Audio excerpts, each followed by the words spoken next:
okay. Ooh, this is going to get juicy, Besides guys. the general old 1970s Mrs. Butterworth syrup bottle, and wow, I haven't seen this in just stuff from the 70s and 80s. She old still beer got it. cans. She was working. She was taller than I expected.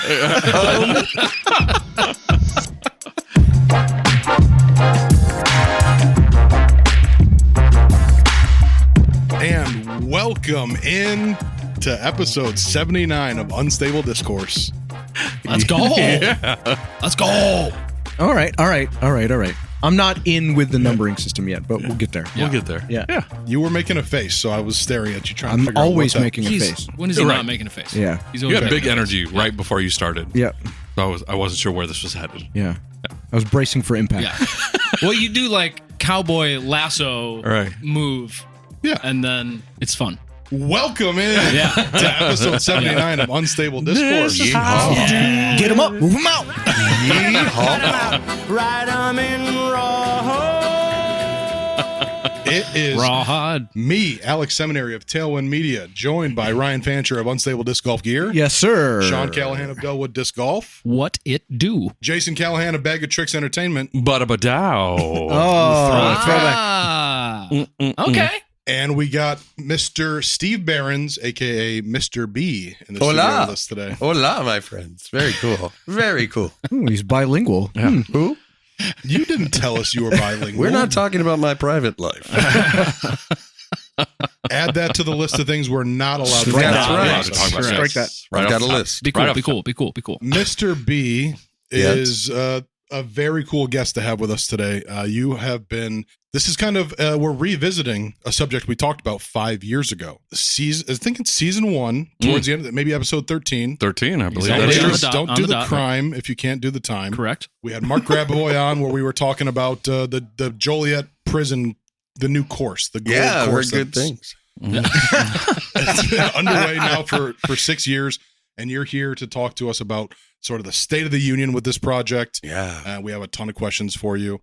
There's so much hype around this course right now, and it feels like we're really close to the end of the tunnel, so I'm really glad you're here. Thank you very much. Absolutely, dude. This is going to be great. Hello. Hell yes. I like these mics. Hi. How you doing? You're also getting a special Feelings. look at this show. This mounted all this camera stuff is new. So to me, it feels like this is the first time we've had a proper full-on podcast studio. Yeah. You know, you're getting a Here at special the right taste. time. Studio, sex dungeon. It can go either way, really. Column A, Strap it column up. B, Strap column it up, 6, boys. column 9. The sex dungeon episode is one we're saving for later. We will Yeah. at some point do that. All right. Before we start talking about the gold course or the prison course, or, you know, I can't wait to hear what you guys are calling it because it's just got a bunch of slang names for it right now, like street names. Right. Before we get to all that, we're going to talk about things that we are fired up about. Fired up. Ooh. Quick and to the point. Yeah, I like it. We got some rhythm Yeah. going. Yeah. Sean's no BS today. I'm not messing around, boys. Mr. B, since you listen to the show and you know what this segment is about, tell us, what are you fired up about today? Wow, that's really tough. All right, Jason. Let's go. What I'm fired up about. I'm fired up mostly about, and this may sound like super cheesy, but I'm really fired up about being invited here. And this is just like blowing my mind. You guys went from some guy named Dana Vici and then Mike Dane. Krupica and then Krupica. Krupica. I'm saying that from now on. Somebody. I don't know. I haven't heard of these guys. But now you're finally like, let's go. Now we've Mr. got B's a real here. guest. Let's Mr. go. B. And now we can It talk only turkey, took really. 79 episodes to be legit. Let's go.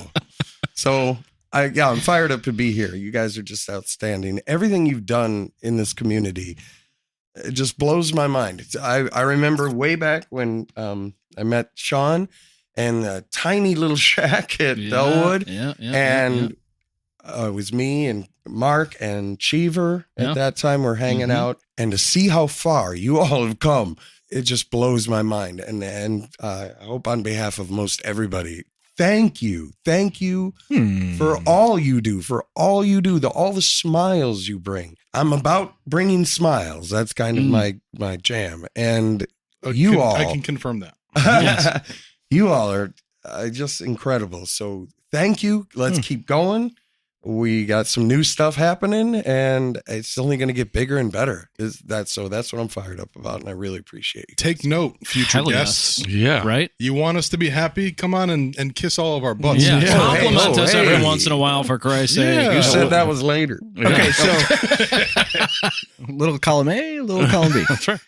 That's really nice. Thank Yeah. you. Yeah. Thank you, sir. Thank I'm you, happy to be lumped in with these guys. They're the ones who've been doing all the big, awesome things. You could go that route, or you could go the pina route and bring us barbecue. Either way. Oh, that's true. Yeah. Bring food. Pain. Bring Yeah. food. So, Yeah. yeah. What a great We've thing. got a lot. We've had It's a a lot of toss-up. cool gifts from guests Yeah. over the seasons. Mhm. Actually, now Most that I think stuff. about it. Yeah. Most In stuff. fact, I'm going to take this opportunity to go next Please. because one of the things I'm fired up about. I played in the Fraction Run Flex, which is my first sanctioned event in a long time. I think Yeah, you since did. 2023. Yep. And I played pretty well. I'm pretty happy with, like, You were over the rating, dude. yeah, 19 By- points above my rating. Yeah. Which for the first time in a while, I was like, I'm super happy with that. When I got back, the first thing you said was it the jersey? Like, what helped you play so well? And I didn't think to mention it in the moment, but I was wearing my office socks that Tim Blair. Blair gave us Mhm. Tim way Blair. back when. Tim Sure. Blair. So that might be some of why I had a nice round that day. What Mhm. a gem.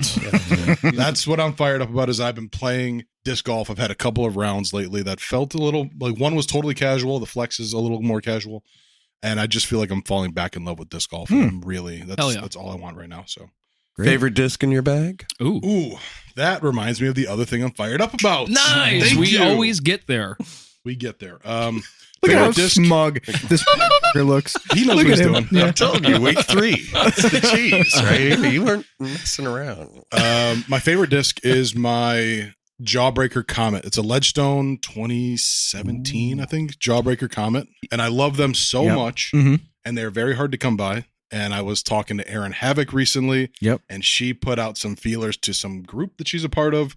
And somebody manifested one. Basically, Whoa. they were like, yeah, we have one of those. Mhm. Let's go. So Erin All right. hooked me Yeah. up with Hey, one hey. of these very rare discs that I love so much. And of course, I was like, well, how can I thank you? And she was like, just go throw it and love the sport. Yeah.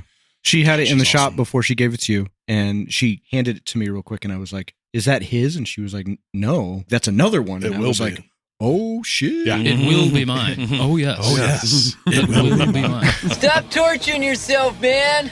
You'll never afford it. Live in the now. But between that and the epoxy minis that she made for us, Mhm. like Mhm. that's two really, really cool things. Yeah, it I got to is. find a way to thank her. So Yep. is that like a local route shout out? It was a planned local route shout out, but it just Mm. made more sense to throw it in right now with my fired up. So Good job. I'm fired up about that disc. Thank you, Aaron. Hell yeah. Sean, Yes, sir. what are you fired up about? It's a little cliche in the timing. We had a really good tournament weekend this past weekend. Oh God. Yeah, low hanging fruit. It's Jason's come on. fucking tired of disc golf. We were supposed to get rained out on Saturday. The weather was supposed to be terrible. Oh, you're bilingual too. Correct. Hmm. We'll talk about that later. That's why I'm sitting next to Sean. The weather was supposed to be so bad, and we were not looking forward to having to deal with that.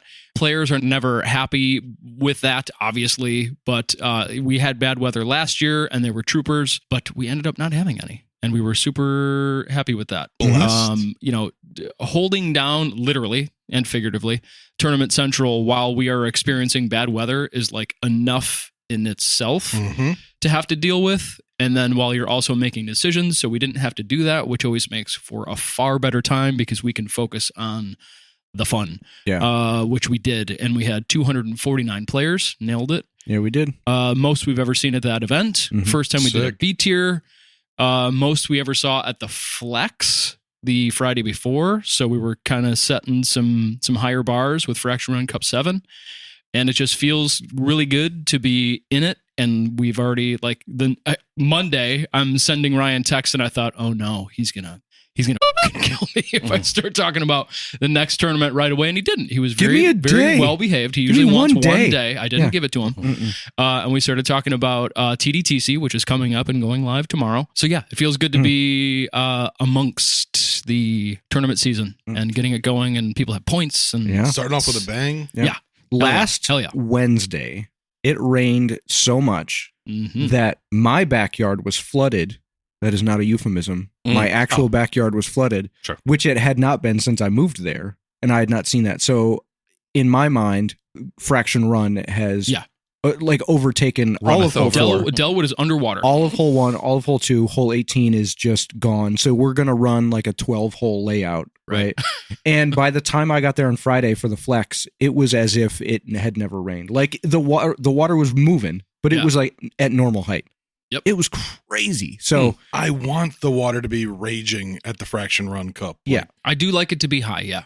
Yeah. I do. I do prefer it to be a little higher. Maybe a very stupid, obvious question here, but while we were playing the layout at the Flex, our group was like, I wonder why he picked this hole, this specific, pad and this basket. Is the intention to play as much along the creek as possible? Okay. 100%. I assume so, and that's 100% cool. That's why I keep doing those 2 upper and lower layouts for that event, and this is our 4th year doing it. So yeah, it's because it comes into play as much as it can. Because of course you guys have thought about it. I don't know. Yeah, I didn't doubt it for a second, but I was just like, that'd be crazy if he hadn't thought about that. Yeah, right. This is super coincidence. Yeah. Oh yeah. Oh, look at Jason's smile. Jason, what are you fired up about? Oh, buddy, let me tell you. I am here to talk about the greatest TV show of all time. Yes. I hope it's Lay it on us. I've been talking about it a lot. I'm sure you guys are tired of hearing me talk about it, but I'm telling you, if you're not watching Love on the Spectrum, you are missing out big time. I get that it may be a little awkward for some, but Ryan can't do it. Continue. The remaining people who are listening to this outside of Ryan, I'm telling you, it is humanity in its absolute purest form. It is very fair way to put it. It's everything. And the new season just went up a couple days ago, and I don't like the term binge watch, but it is definitely what I did. And I was like, I don't know what to do now that season 3 is over and behind us, because I need more Tanner and more Connor and more Abby and more Danny. When did it come out? Days ago. And it's already a over week for ago. you. It was, I mean, Netflix puts the entire season up at they're once. short. So, I think they're I half-hour know. episodes. Yeah. And they're Yeah. just He blows 40 his load, minutes or dude. He so. blows his load. I can't. As much I as paced it out as best I could, Yeah. and I got through it. even if I love a show as much as you seem to have loved this show, I can only do 1 or 2 at a time. 2. Like I had 2 per I day. will do 1 at a time, maybe 2, but like 1 is usually the go, and then I will space it out, and I feel so much better about it than just I have self-control. Yeah, exactly. Exactly. Look at me. Do what I I'm want. responsible. Do it. Dork. This is America, Jack. It's nearly impossible. Like, Watch everything immediately. Consume Immediately, it. Stuff yeah. it down your ears and your eyes. yeah, totally. And like they do, even though it's just reality TV, they're so good at like that cliffhanger at the very end where you're like, oh, were they about to kiss? Well, now I have to watch the next episode to see if they're going to kiss, because that's super awkward. And it's just, Let me it's ask just you, the absolute best. so people have concerns about that show, right? Like some people are like, something feels off about it to me. Do you know what I'm referring to? And what do you think about that? Yeah, certainly. So obviously it's going to the aquarium or going to the zoo, right? There's something that is being put on display that may be different from the quote unquote norm. And I understand protecting those people. Yeah. This show has rode that line so perfectly. I agree. That for every moment where you may think, oh, should I be watching this? There's another moment that gets you right on the other side going, I'm so happy that was captured on film, because that everybody needs to see what just took place. Yeah. So it does such a good line of kind of like, or such a good job at like waving back and forth on that line of, should we have cameras in these people's lives? To me, the big question is it in this person's best interest? Is it exploitative, or is it like okay for this person to be, on display like Exploited. this? You could say that about any show, especially reality shows. Yeah. The thing that I think saves it for me is that all these people seem to have pretty like healthy careers outside of the show. Like they're very active on social media. For sure. And it seems like it's really opened up all these possibilities, and all of their lives seem enriched from this, which gives me some peace of mind. But also they're like so cognizant about what they're participating in, and they like play into it. Yes. My favorite thing this season has been that they give notes to the producers. Like, They'll be like, That's amazing. he'll be like, oh, what if now at this part you play Cats in the Cradle as I'm walking away and make this like a, a momentous moment. And they do. They leave it in. And they keep all that in. Yeah. So it's like, it's fun. You can't feel bad for them because they're in on the joke. So And when they're I'm having laughing, fun. I'm not laughing at them. I'm laughing right there with them. Yeah. And it's, if anybody is even, should I be watching this? Go on these people's social media. Yeah. They are absolutely loving every second of this. I don't think anybody is being exploited here. It's just absolutely wonderful television. I'm so glad Warms you like my it heart. as well. Yeah. Tanner with the Tism. That's my favorite. Yeah. He's my favorite social Between media him and follow. Connor, man, I live for every second of what they're doing. They're just the best. Awesome. Amen. Yeah. All right, I'll watch it. Yes. Totally. Fanny. He's over here shaking his head. He's Rizzle not enjoying dizzle, what you any of got? this conversation. No, I don't like it. Ryan, what are you fired up about? I am boycotting Fired Up until it is warm enough that I don't have to wear a hoodie outside. Wow. You look great in a hoodie. Wow. That's true. I'm so over it. For the fourth time yesterday, right before I got into the shower, like I pulled my hoodie off and my shirt came with it again and knocked my glasses off. Yeah. And I almost like cleared everything off of every surface, right? I'm just so over it that I don't have a Fired Up because I'm so frustrated with how cold it still is. Curling up in a ball. So Yeah. It's cold. I'm waiting. I'm boycotting it until it's warm out.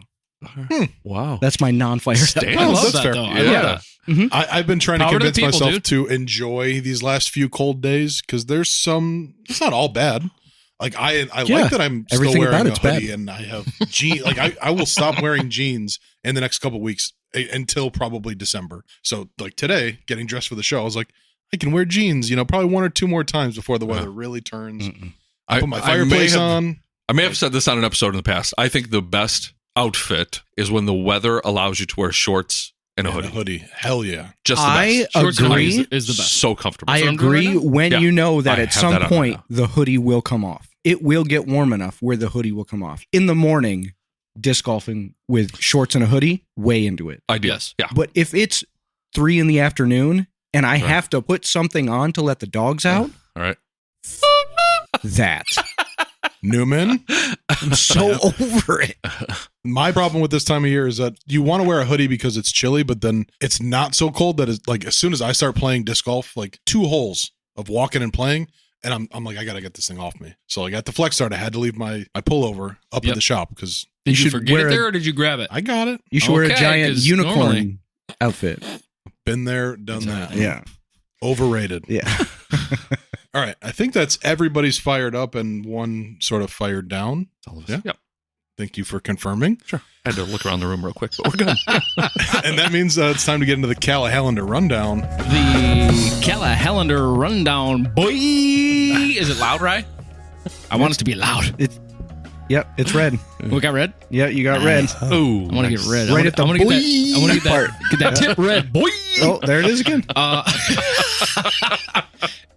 Listen, it's short and sweet. We don't have anything going on. By the time you hear this, TDTC will have already gone live. And it will have sold And out. Will it have sold out? Yep. Hopefully. TDTC, if you don't know, is a Tournament Director Team Challenge. We talked about it last episode. It's over at Mokina. It's going to be awesome. So if it's not live for whatever reason, or you want to get on the wait list, go ahead and do that right now. But Whoa. after that, Wait, you can get on the wait list for that already? by the time they hear this, Oh, I see. Yeah. Because They're I've got right the- now, not Yes. are right now. I've got They're the the alarm set on future my now. phone. I'm playing this year. Future now. What happened to then? We passed then. When? Just now. We're at now. Go back to then. When? Now. Now? Now. I can't. Why? We missed it. When? Just now. so we will be talking about Clash, Yes. which is the next sanctioned tournament. Which if, doesn't make Ryan, sense. if you can believe that or not. I cannot. It seems like that is like 4 tournaments from now, does it not? Nope, it's It's next. insane. Yeah. So it goes live on May 9th, 7 p.m., discgolfscene.com, as you know. Mhm. The tournament is on June 21st and 22nd. Mhm. It is a B tier, as it has been for the last three years. Well, it was an elite 23, series. 24, Right. 23, 24, and then this 20 year another B tier. Yeah, Okay, third so time it's a B tier. 3. Yeah. We will be doing flexes all week long. We will be doing upper and lower layouts and XXL flexes all week long. It will be awesome. Krupika's favorite. Krupika's favorite thing. It's going to be awesome. Clash is the next thing. Please earmark that in your things to do. I don't know if you guys realize this or not, but on discgolfscene.com, you can go to these events that are Follow all them. already on there, and you can click follow. You can add them to your calendar if you would like. Those are options right at the top of the page because it's an awesome website. Like literally, it'll put it on their Google Put it Calendar. right to Google Calendar. No kidding. And then you That's very won't cool. forget, and then I won't have to do all these Facebook and Instagram posts with clocks and alarms and all the stuff that I have to. I'll do it anyway. Who am I kidding? You're going to do it. Yes, please do those things. Clash, it's coming up. It is the next sanctioned event for the Greater Joliet Tour season. Looking forward to it, of course. It'll be awesome. So make sure you're on that. Maybe a flex in between now and then. We don't have anything on the schedule, but like literally from TDTC and then 3 weeks into June, we have not a whole lot going on. So it's How very many short and clashes? sweet. Was this Clash what? This is the 9th. 9? The 9th I was Clash. thinking 10th. That's why I brought it up. Next year is 10. So we're going to have to go hard. We already started talking about that last year about how Clash 10 will have to go extra hard for. So yeah, Clash 9. Clash 10 will be a 7-day event. 7 days. It'll be Sunday to Saturday. No, it will not. Rain every day. Yeah.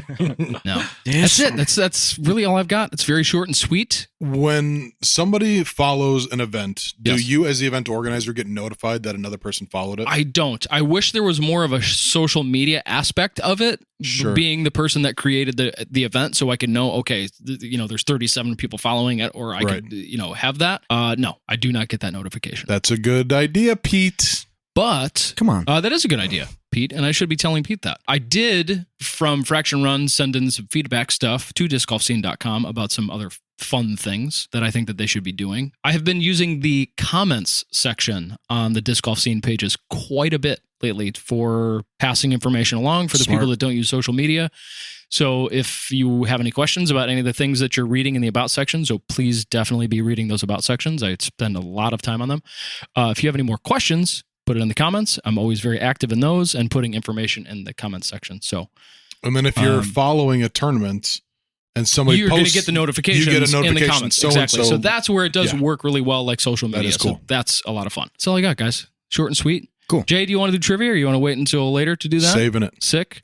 So that's a wrap on the Callahander Rundown, brought to you by the wonderful DiscGolfScene.com. Mr. B. Owen. Come on, Pete. Yes, he made it red. Wow. God, I hope Completely he did. unprompted, without coaching. Yeah. Nailed he just it. knew. So red. Oof. So It was so red. Beautiful. Wonderful. Okay, then We're not around. Over here. I've been out of the game for a while, boys. You brought me back in. Let's go. I love this energy. Yeah. Before we jump to our quick break, I did want to squeeze in one more shout out / thing I'm fired up about. Let's hear it. So Disc Golf Chicago had recently launched a GoFundMe to help fund new baskets for the temp courses in Miller and Schiller Park and new signage. They smashed the goal within 8 hours. Whoa. And like beyond the goal. So that was pretty humbling to see so many people throwing up cash. Like a lot of people threw up some considerable cash. So shout out to everybody who supported that, and then shout out to the Disc Golf Chicago leadership. That's great. Who are organizing all these things. They're on the cusp of some really, really great things for disc golf in the city. It feels like we're kind of always saying that, but it is a big boulder. We're pushing up a big hill, and this feels like a great little spot. Do you have a name of your biggest contributor that you could shout them out right now? I could look it up. You want them a little shout out? I don't right know. now? No? Okay. It's not something I want to figure out on the fly, because there's a whole thing of like some people do it anonymously. Yeah, you don't want to call me out right here. Okay. I'm a sucker for a good cause. I don't know if you know that I got them the baskets. I knew The MVP I knew they baskets, got them yeah. from you. So Eric, Nick Fords. yes, but Eric is who reached out to me okay. originally. Savoie, yeah, right? Savoie. Yeah. Okay, nailed Past guest of the show. Nailed it. Yeah. Super I tall. always feel like I'm going to say it wrong, no matter what I say. Yes, super tall. That was that edited picture. Yeah. Every time I think of him, I think of that edited photo. Yeah. He reached out and was like, "Yo, can you get us the MVP Black Hole Pro HD with carrying case?" Pause for commercial. And I said, "Yeah, of course I could get those," and I got them. And I got them really quick because they hadn't even started the GoFundMe thing. And I was like, "Oh, don't worry about it, because I'm going to get some for the shop anyway. So I'll just get enough for you guys and the shop, and then we'll just have them. And whenever you're ready." And they were like, ready by fraction run, and I was like, oh shit, cool, Perfect. and it totally, I didn't even know that Nick was coming to get I think it was the day of the flex, that he was coming to pick up the baskets, and he showed up and he's like, hey, I'm here for the baskets. I'm like, yo, they're at my house. Oops. We gotta go get them. No big deal. Of course, I'm right down the street. Yeah. So I don't remember what kind of car he had, but it was like a larger hatchback that I was like, oh, 9 baskets? these ain't fitting in here, dog. Did he do it? We got it. You got it. Haul it up.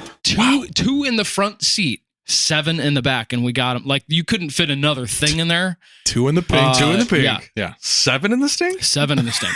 Wow. So yeah, it was pretty wild. But yeah, we got them all in there, and happy to make that happen. Thank you for Devin that. Hernandez, shout out to him that day. He was like, Nick and I were kind of looking at each other like, okay, you're here, but we gotta go. And Devin just stepped in and was like, let's go right now. It's down the street, right? Let's go. And of course the he was. 3 of us, I mean, he brought his skateboard. Of course he did. God, I love and him. Wait, his fingerboard or a skateboard? Both. And we all came to the house. I had everything ready in the barn, and he piled them onto his skateboard and wheeled, because you know how my driveway slopes. Yeah. And he wheeled them up to the car using tools and being smart, of course. That's so funny. It was epic. No, it was a perfect little thing. And we were gone for all of 15 minutes and nailed it out of the park. So wonderful. Yeah, that worked out well. Well, thank you. You have done a lot to support Disc Golf Chicago, and we all appreciate that.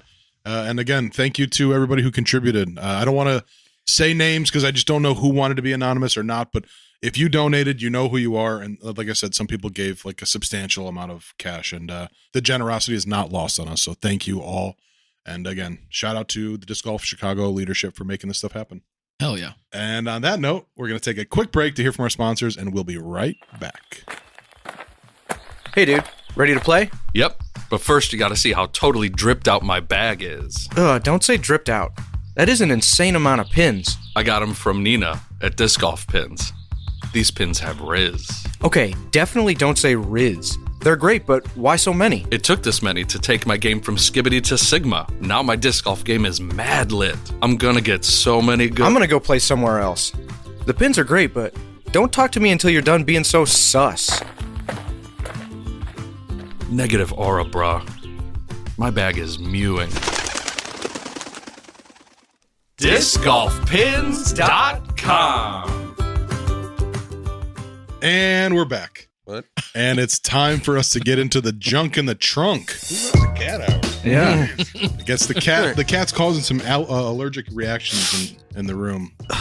Yeah. You good?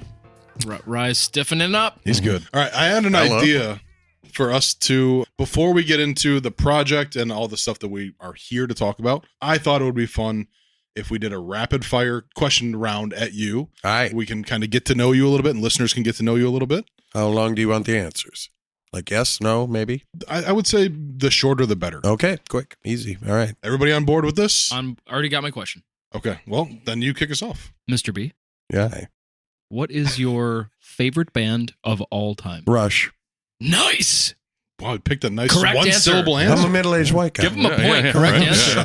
It's kind of, you get Like a card fast-paced rock? in the mail, exactly. and they say, we've picked Rush for you, and that's okay. Today's No, Tom Rush. Soy. Rush. One of my Tom favorite things to Soy. do is to watch reactions, to watch people like, younger, never experienced music, real good music, and they listen to some of the music that so fortunate to grow up with.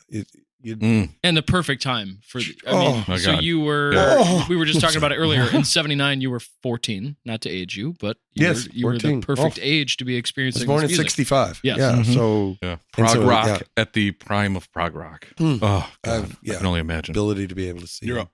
Would you rather have to read the Bible backwards or drive around with a bag of loose cans taped to the roof of your car for the rest of your life? I want what you're smoking. What are you drinking over there? Oh my gosh. What a weird question. You're supposed to be fast-paced. That was the slowest question I've ever heard. Right? Well, I was This is just the opposite of I rapid was fire. thinking of it in We've only real answered- time. it's been 2 minutes. We've had one experienced- question. We saw you thinking word about it. for word. I was We also were not told about this until just now. until just now. Yeah, So- yeah. So you got That's how my brain works. Definitely the Bible backwards. Yeah, because the cans would be that noise would drive you insane, For right? the rest of your life. I'd never drive Rest again. of your life. Oh, yeah. yeah. Yeah. You'd be walking. I would do anything. Lamborghinis, boy. Yeah, Chevrolet. All right. What do you do for work? I teach kindergarten through 5th grade. I teach them math to children who struggle. And it could be struggling for any reason. So like behaviorally, emotionally, I deal with all kinds of very interesting young people, and I'm blessed, absolutely blessed. You're putting out the love to those sheep who need the extra love. Taking care of the babies. Yeah, love that. You'd be surprised how many kids don't fit the mold that, they draw this line that says this is normal. Mm-hmm. And if you're not there, there's something wrong with you. And Jason there's no way I can believe I'm not that crying, way. you're crying. And so math is like one of the greatest ways to really dig into somebody's brain, to see how they think, to see what do you have? Everybody's got something. So what is it? And let's find it. And then let's make you feel absolutely wonderful about yourself and move forward. And that's it's just the best. I'm falling in love with you. Every Mr. child is a puzzle. That's a good answer. Every child. Every brain here works completely different. Just everything's so unique. Just like we all have a fingerprint, each brain works completely different. So the idea of setting a standard or calling anything normal, it could be what's wrong with our educational system. Sure. Amen. Sure. Absolutely. And with that being said, would you rather have to put mustard on everything that you eat for the rest of your life, or sneeze 3 times every time you meet a new person? Sneezing feels good. But to be forced to do it just because you met a new person, it would stop feeling good. Yeah. You'd stop. How many new people do you If meet? you're at like a work conference, Right. Oh, God. How, And you're how like the loud are keynote sneezes? speaker? What type of sneezes are we talking here? Like full body not sneezes. Jason not sneezes. They don't yeah. care. Like that? Yeah. Yeah, the big ones. I'm not stuck on the sneeze. What kind of mustard are we talking? Yeah. Do I get like a You get to choice? choose. Yeah, you get to choose mustard. Should I switch it? Any There's a mustard. lot Yeah. of mustard. Yeah, there are a lot then of I'm mustards. taking Any it. mustard. Yeah, I'm taking the mustard. I like mustard. Yeah. Mustard rules. Good choice. There's the Oh, I evidence, love to does cook. roll. there's Who the loves to evidence cook? that Do you people's like to cook? minds work Oh, yeah. differently. Oh my gosh. Yeah, let's go. I could feel my brain unlocking as he was Bible saying all those backwards things. with mustard. Let's go. Ryan, you cap us off on this speed round. Nope. You got nothing? I can't be put on the spot like this. Family, kids, what do you got? Nick. He's the shortest answers Done. possible. I love it. Nicky. He's wonderful. Yeah. The Your whole son, family. Your son is wonderful. By the way. Great player, great ambassador for the sport, great guy. Love your Yeah. son. All right. That's enough speed I've heard dating. good things. Let's get into the project. Actually, one more question before we get in. Your home course and club, like where do you what are your like disc golf roots in this area? In this area, Oli, be Olympia Field, Sergeant Means. So are you a Basket cases. That's where the whole Basket game cases. started. Yeah. the OG. whole- yeah. I could say a lot about that. And we could bring the room down a little bit. Yeah, so- We Some will do a music, so- basket cases focused episode at some point. It has to happen at some point. Yeah. Now, the project. What are you guys calling the course? When you and Mark talk about the course, how do you refer to it? the course. That's it. I'm serious. We do not call it by its name. It's the course.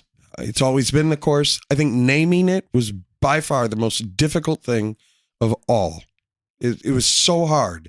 The course means so much to us. It's hard to encapsulate it in a word or words. Sure. There was nothing.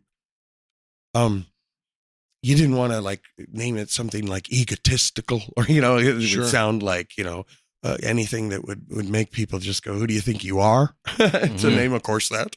So there was a lot of levels of the Michigan courses with their beast and beauty and Goliath and all Leviathan, Those are great, and they're great courses, but we couldn't follow that trend at all. So it was very difficult. Took us 2.5 years till we finally decided on the name.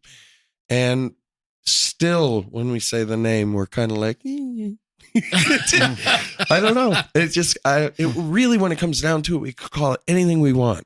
It wouldn't really make any difference at all. What's in a name? I mean, think of the courses that are around. Shanahan thankfully turned into Grimes. It's just wonderful. But your course is named Grimes. You know, is that bringing people out? I mean, does it really matter overall? I don't know. I don't know anybody that courses calls are named by their cities that calls or Delwood their the Canyons. Yeah, they just call it Canyons Delwood. is Right. such no a one great says name. that, but no one No says one that. calls it To be Delhi. fair, Yeah. I think it Yeah. was known as the Canyons before Delwood became as, what's the word? Eponymous? Is that the word?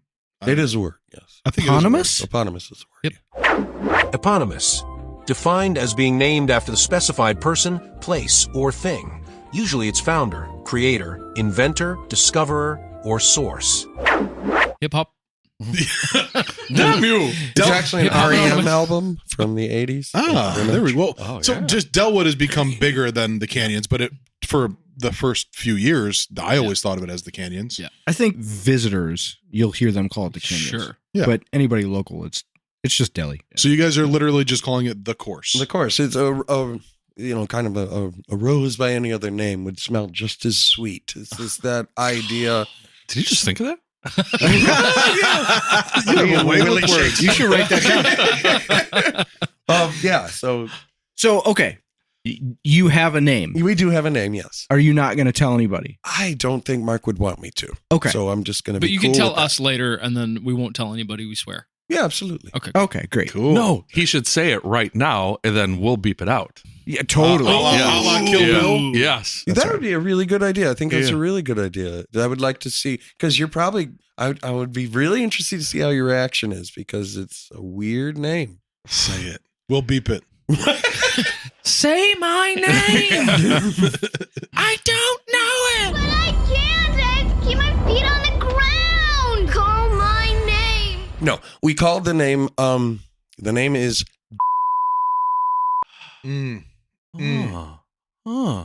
Got it. now think of why. Oh, I feel like if we start talking about it, it's gonna Yeah, be yeah. clues. People will So figure it out. that's- Yeah, okay, yeah. so that's it. Yeah. No, I want to. And in the middle, Okay. that's what it'll be called for short, because that's what you're going to be getting. Do you understand? Yes, I love Yes. the direction.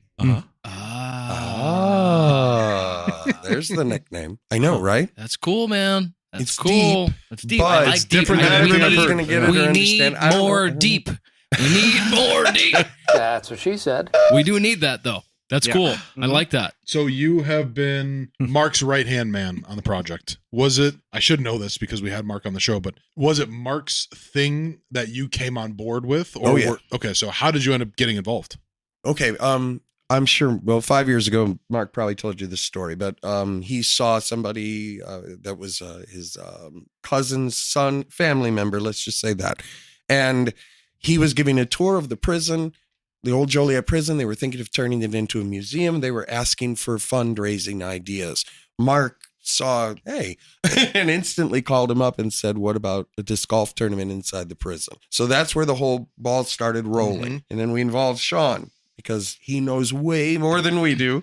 And it was a great team effort, and it just came off so well. During that time, however, Mark was, of course, looking at topographical maps. You know, he just studies and studies, and he noticed that whole other 100 acres over there was prison property that had never been really used for anything. So he walked out on there on his own and just was, wow, it was vast. It was big. It had a lot of potential.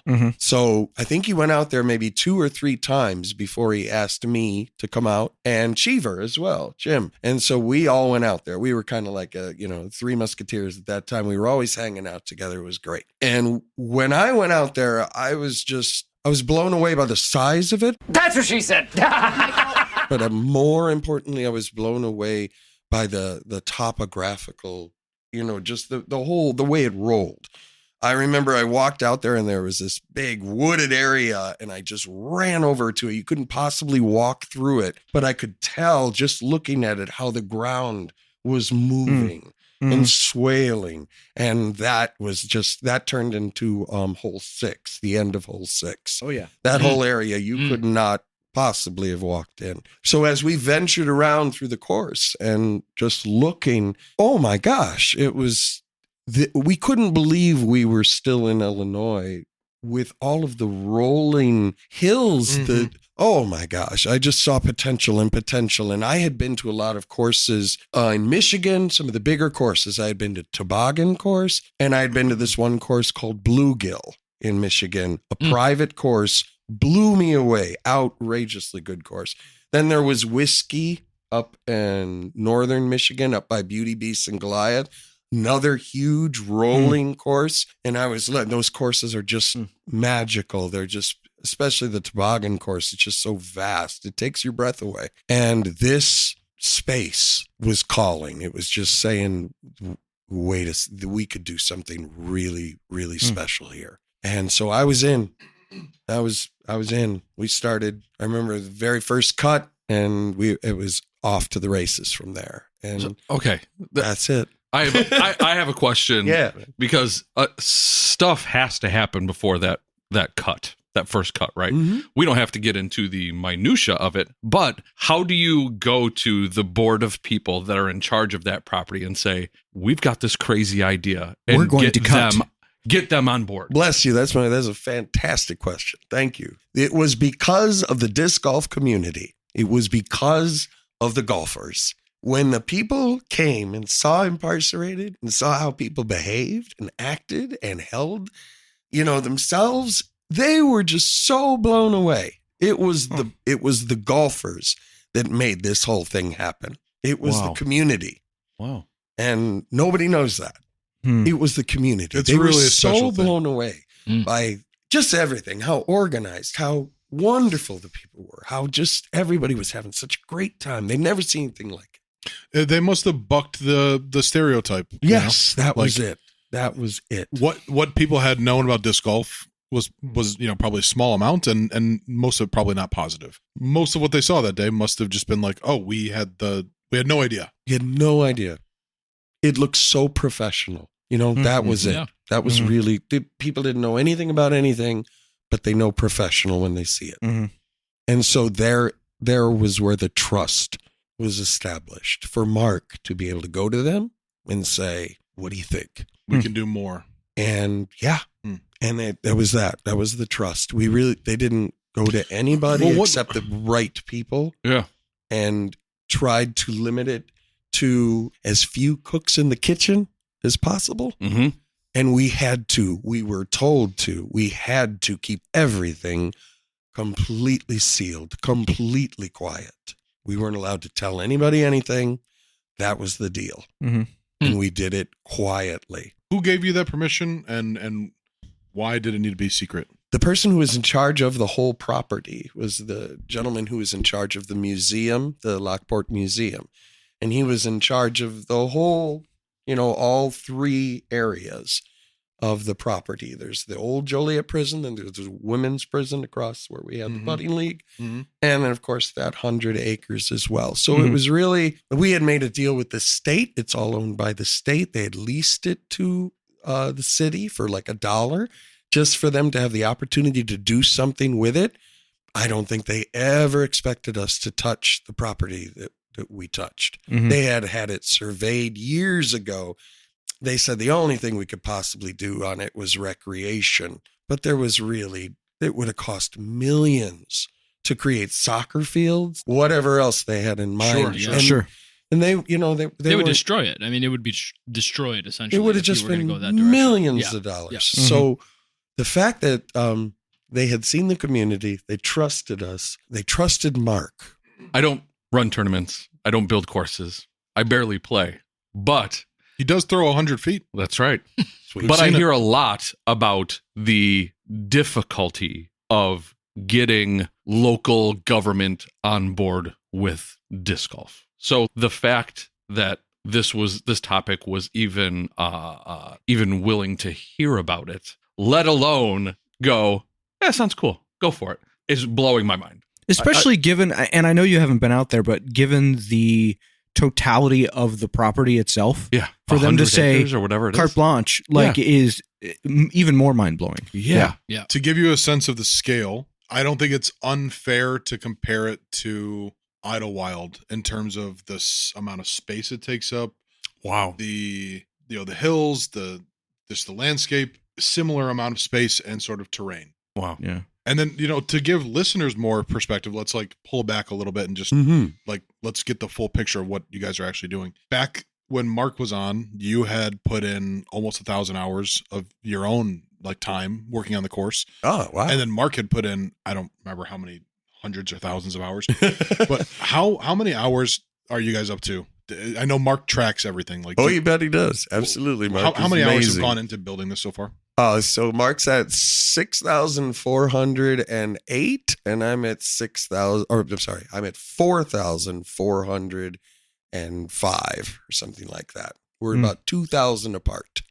And then there's a number of just dudes in the community who come out and help. Almost everybody has come out once. Bless their hearts. Absolutely. No, it's phenomenal. Yeah.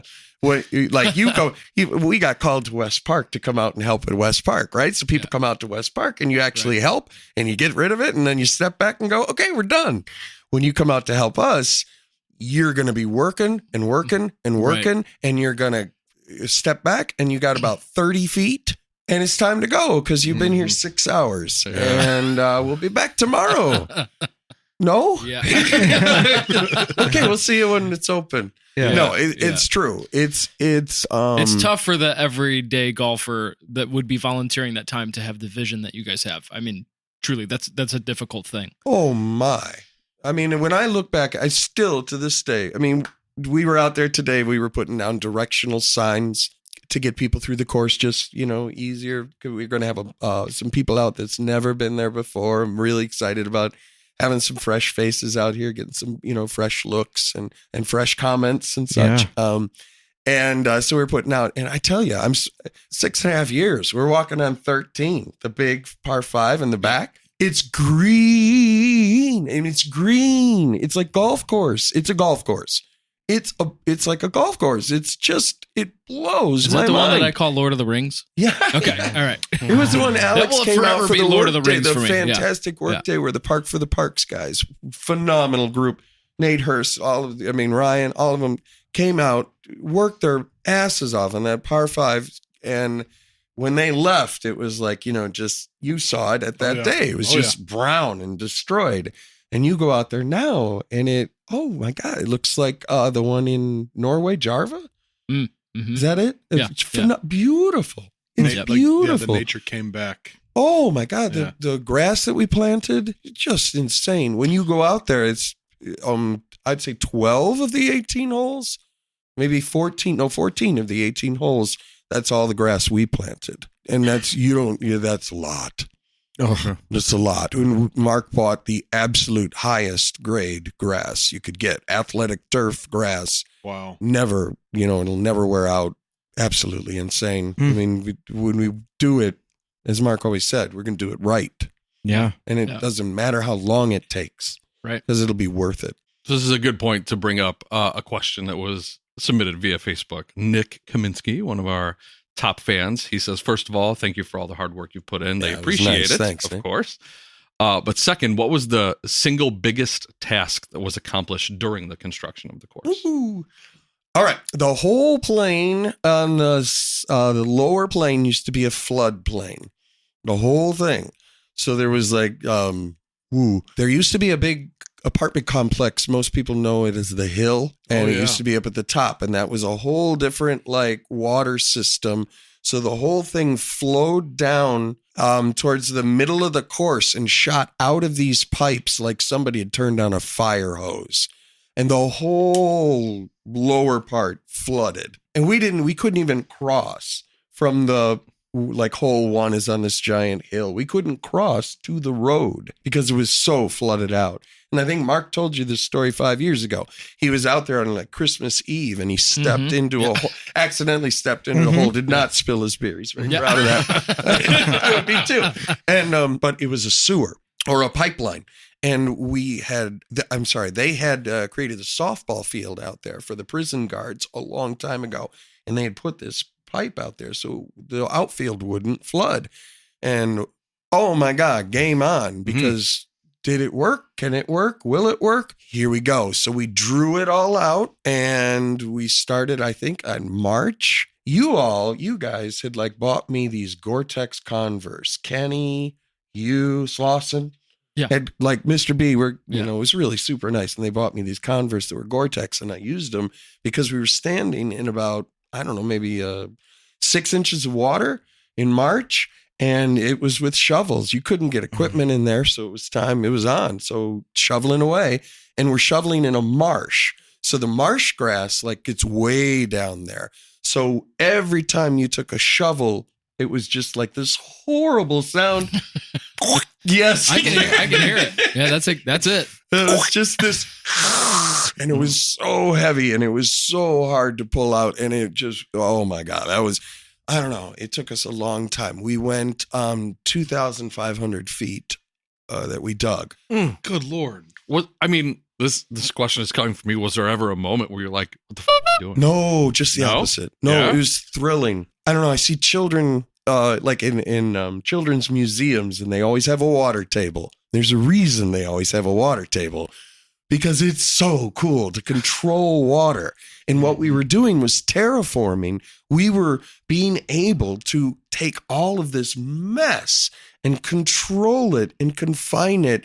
And by doing that, we created 2 marshes that are now natural marshes. The frogs are insane. There's a lot of frog going on our course. No, there is. They're out there, baby. There's this big party. Oh, there's a disco ball. I'm serious. It's a lot. It's just, that is like so rewarding. We were able to create this and to bring back. That was one of the best things about doing this project. It's bringing back life. Yeah. To help nature that had been swallowed up by invasive species, from bush honeysuckle and buckthorn. The whole area had been completely swallowed up. And by removing that, oh, wow, the nature's back. I'm a bird nerd. I've been a birder for a while. There's only so many birds you can see in Illinois. So it's like, once your catalog's done, it's like, oh, that was great. But when we opened up all of this stuff, all of a sudden, all these birds showed up, and we get this huge migration. And I'm sure there's going to be quite a few people from the birding community that'll want to come out. The birds just insane. So anyway, that was probably the hardest thing, but also there was one of the most rewarding things, because when we started to get the water moving, not only to clear it, but in the right direction, so it was productive for a marsh. Yeah, baby. That was great. That felt great. And I'll let you guys talk at some point as well, but I'm going to take over for a little while, because I think you may have answered another question that was submitted via Facebook. Ryan Stilson, he wants to know, what was your favorite wildlife on the course? Oh, the swan. Does it sound like the bird? When we first started there, we had 3 months in. Your answer is not frog. It's something else. Well, maybe. Hold on a second. No, I've seen too much frog. Run it back. It's just, you get loaded. It's like working in a candy store. What was the question? Yeah, I forgot. Okay, let's see. There you go. It was about your favorite wildlife on the course. Yeah. All right. So we were about 3 months into the project, and we were there's this pond that's out there, natural pond, beautiful.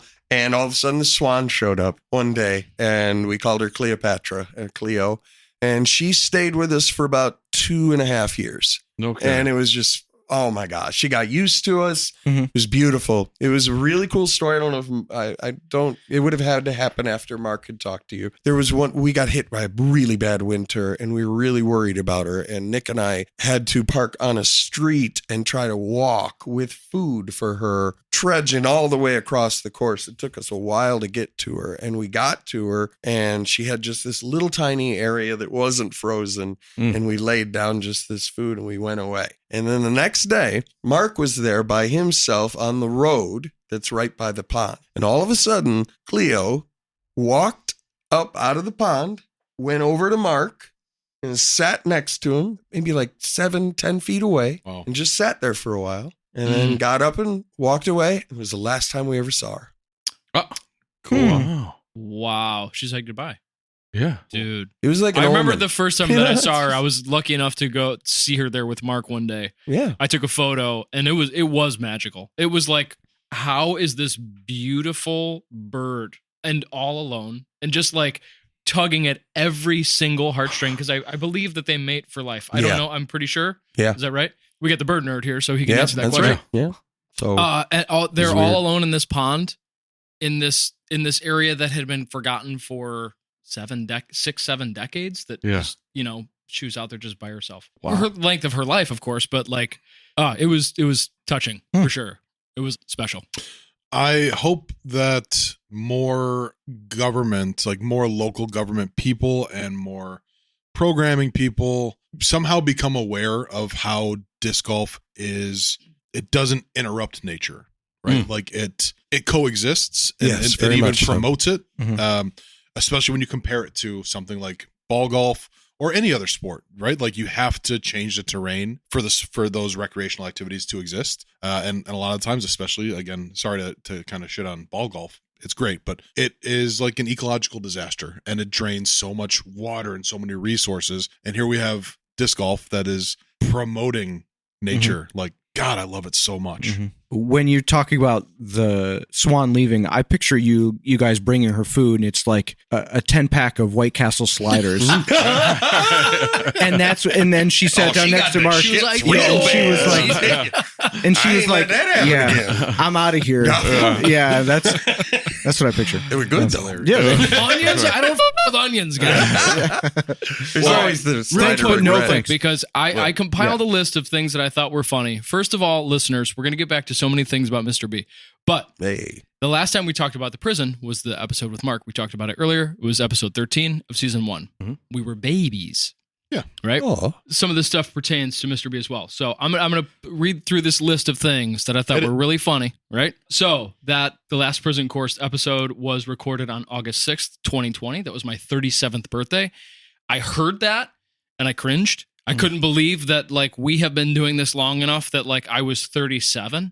I was like, that might as well have been 17. Blew my mind. Well, the same thing happened to me when I said, "Oh, we had Mark on 3 years ago," and you're like, "Nope, that was 5 years ago." Correct. And this is why this is important, and it does pertain to Mr. B as well. We'll get there. The episode was the first mention of Jason's frozen shoulder. As if you are a longtime listener, you know about this.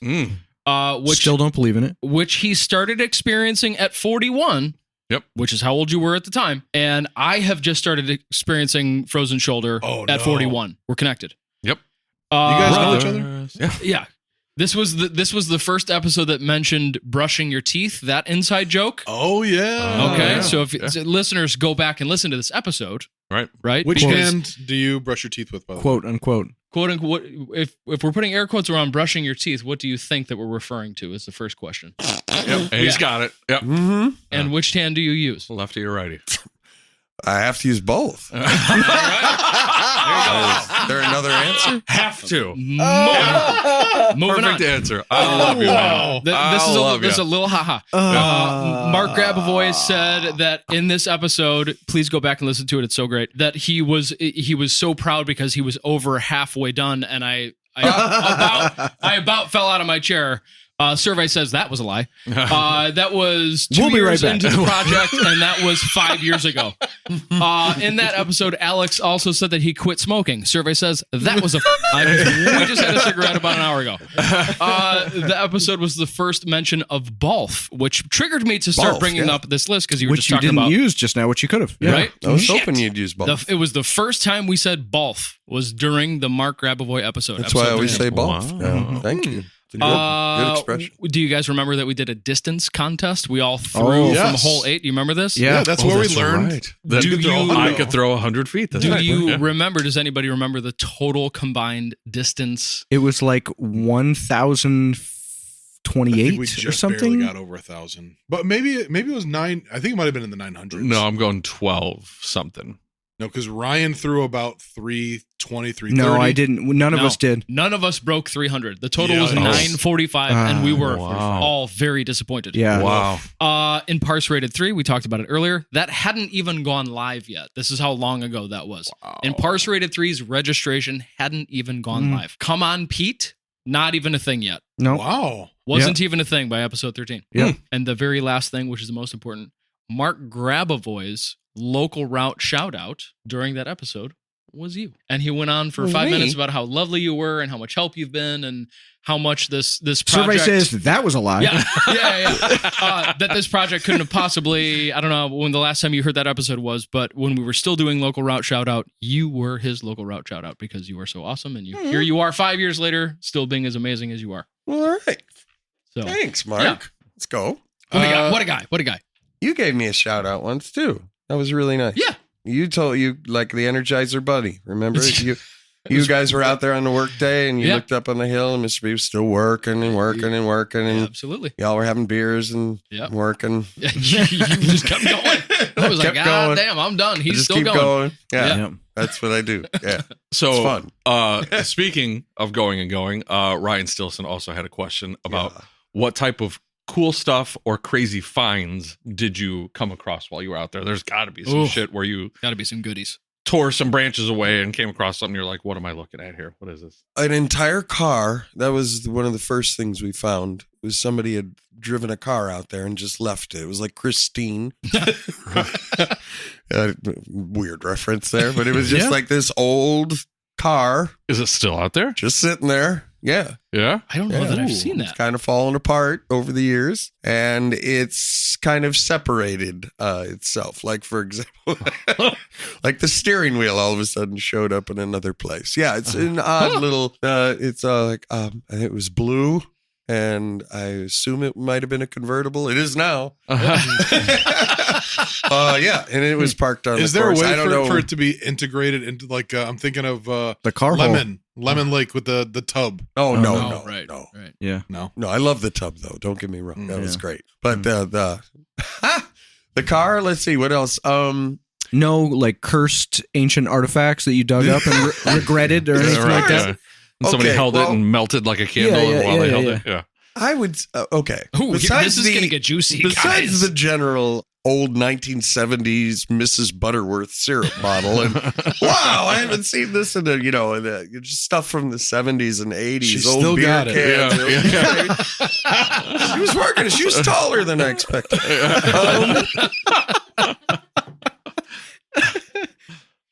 We're gonna have a hard time picking the cold open for this one. I have a feeling. Yeah. But we did find it. This is weird. We found a brick, an original brick from the Indianapolis 500. Whoa. Kind of a weird thing. It was, we looked it up. It had the brick company on it, and I don't know where it came from or why it was there, but it was just a brick from the old original brickyard. Very cool. Of the Indianapolis 500. Isn't that wild? Yeah. But I suppose the weirdest thing that we found was there's this odd concrete structure that's out there. There's two of them, actually. There's one, and it's got a room down underneath it. It's just it's surrounded by trees. It's actually the T-pad for hole 2 now. And it was just this structure that we found that was surrounded by trees and has a room, like a stairway down to a room underneath. Nobody really knows what it was. It could have been used, as an armory. Aliens. I'm going aliens for sure. Yeah. Just like under the pyramids. All right.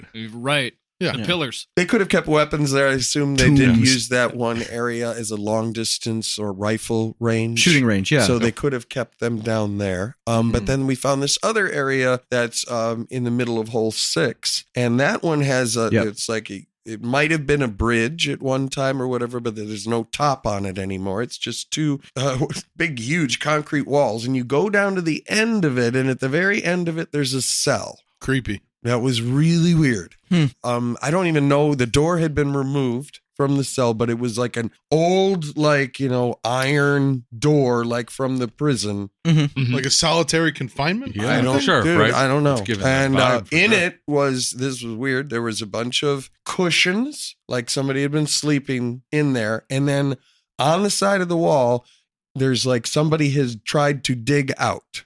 Whoa. For sure. Like had a spoon or something and dug. Creepy, And that's probably one of the weirdest things I think we found on the course. And of course, it's on hole 6 for your pleasure. Yeah. Come on down. Don't land in the cell. Make up your own story. Yeah. I'm not sure what it was used for or why or what it was, but it was just kind of strange. This is one of those weird, artifacts, not, nothing really outstanding or weird other than the brick. But I would say the car is kind of a bigger deal than the car brick. was cool. That was cool. Yeah. I think we buried the lead a little bit, and I think we should have started talking about this at the front of this segment. But status update: what's happening with the course today? Like, We know, but like you're probably about halfway done, right? I guess really We decided to expand. Yeah. the headline to me is you can play the course now. Oh, yeah. It is playable. Yeah, baby. That's Sean. I've played. I've played. He told you about times. it. Ryan's played. Yeah. And you just hosted a tournament out there, which was that the first tournament? It was just a $20 holler, old school. And you brought out like a lot of the like heavy hitters and like the sort of like core homies of The cream of our crop, Yeah. my friend. Absolutely. We started at the top of the PDGA page of who was the best pros in the area, and we just started inviting. Out of the 30 people we invited, 28 of them were like in, and the only 2 that couldn't, Finwall is working, and he couldn't make it out. He's killing it down, in McCormick Place and such, and just, hey, props. Yeah. And then Borzik was on tour. Borzik's played it a couple times. He's really happy with it, I think. So that's something I kind of wanted to set up for listeners is we'll see if we can make this happen, but I want to play some of the clips from all those talking head interviews. Yeah. That was sweet. All these great players in the area have just endless positive things to say about the experience. And so anybody who's hearing all these stories about how much work has gone into it and everything, you should know that it's truly an experience. It's a marvel, and you can go play it right now. Like, sure, the most credible opinions in the area have nothing but the best things to say about it. The one thing that's holding it back from being open to the public and like a done project at this point, from my perspective, is there are not tee pads yet, and there's nowhere to park. Well, there's a parking situation, but it's a little weird. For example, when we all met that day, we met at the prison. Yeah. Then we carpooled together Yeah. from the parking lot down to a little service road, and got to do what you got to do. right. So, but everybody got in. Everybody played and had a great time. I think everybody just had a wonderful time. It was just, wow, what a day. That was what a day. It still gives me chills to kind of watch back all the collection of all the things people said. You can tell people are moved by it, and it's it's bringing something to this area that we have such a great area already. Like, shit, I saw the thread in the Greater Joliet group about the greatest disc golf city, and people being like, we don't even think about other cities. Like, this is it. It is here, yeah, and it's just going to ascend to a new level now with this course. Oh yeah, indeed. So anybody who is local, they can go play it. Yeah. The process of doing that is reaching out to you. Reach out to me. You or Mark. But, if you're an out-of-town listener, which, there's a number of people who listen from around the country, and you're looking for a reason to come up here, obviously Delwood is here, and you'll have an amazing experience coming up here to play Delwood, but they could also come experience this course. Sure. Please. You have no idea how good it makes us feel to watch people play this course.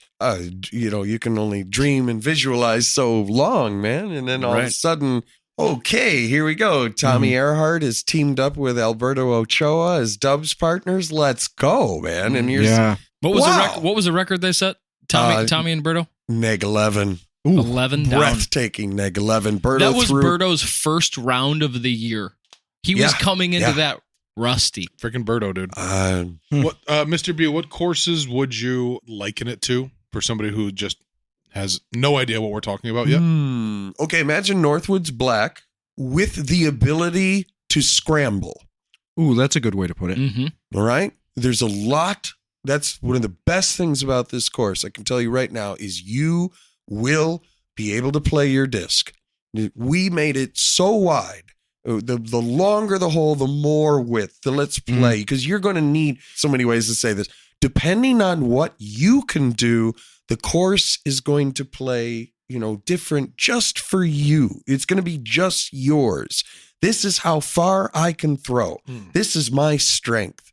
This is where I'm going with this shot. That's what this course is. It's like, I don't know how to say it, but I said it when we talked about it, I think last season, when I had just played it for the first time, and I played it like 2 or 3 times in the fall, that it's fair for everybody. Yeah. You don't have to be Berto or Tommy Earhart to be successful at this Alex course. Seminary. Or Alex Seminary. Lump him in with those guys. Oh yeah. For sure. That you just can shot an 886 rated round, baby. You can be a 900 rated golfer and still play the course as it is presented to you as the challenge. And that is what a good course is. Long for long's sake is bad. I think most people that understand this game are all on board with that concept, and that's not what this is. No. This is be smart, No. play chess, land where you need to land. Where they are requiring you to land is fair, and you will see your next move. Will you be able to do it? And that's what golf is. Yeah. Absolutely. Love that. Yeah. I think we learned that going down to Northwoods Black a bunch, and everybody says, oh, it's so hard. And yes, you have to expect that. But once you expect that and you know what to look for, you can play that and really enjoy the course and kind of put your score to the side, because your score compared to anybody else or the pros or how they play it at Ledgestone and all that can't really factor into the way that you play the course. Yeah. Every time you play, you try to get better, right? But you can only play the way that you play because it is such a difficult course. And I think you're right. Your course is in the same way as difficult and demanding, but so fun. For example, the par of the course is 66, but that's not my par. Sure. That's not my par right now. I'm probably averaging about plus 12 on the course, maybe, anywhere between plus 12 to plus 16. And now I got to get better. Mm-hmm. There's certainly certain holes that I'm never going to birdie, and that's fine. Sure. But that doesn't mean, right? Okay, when I went to Bluegill and we got the chance to play with Joe Gill, the guy who designed it, he was a gentleman that had been in disc golf ever since its inception, the late 70s. He was a pharmaceutical salesman, traveled the country, played everywhere. He knew West Park. He knew everywhere. His favorite course was Idlewild. When he got a chance to retire, he wanted to build his own course. He chose the property in Michigan because he thought it was the best property, the best state for disc golf, the way it rolled, everything. So you go to his course and oh my gosh, it is just wonderful what he did, the way he used the property. Nick and I go to play. He's actually playing with us, right? What a great guy. But Nick and I were getting a little upset because we are used to playing disc golf and getting birdies. We're used to... What's that like? We're used to throwing to a basket. There's the basket. I see it right there. And I'm trying to get within putting range to get my birdie. That's what disc golf was to Nick and myself for the most part. I mean, that's what we're used to. So when we weren't getting birdies, we were getting a little frustrated, But then he told me probably the most valuable lesson, which kept in my head. He just looked at me real simple. Simple. Pars are good. That was it. That's all I needed to hear, because then I understood that's golf. See, what we're playing isn't really golf. And I don't mean to insult any of the courses. All the courses are really, really good. But the game of golf is a mental game. It's a strategic game. It's chess.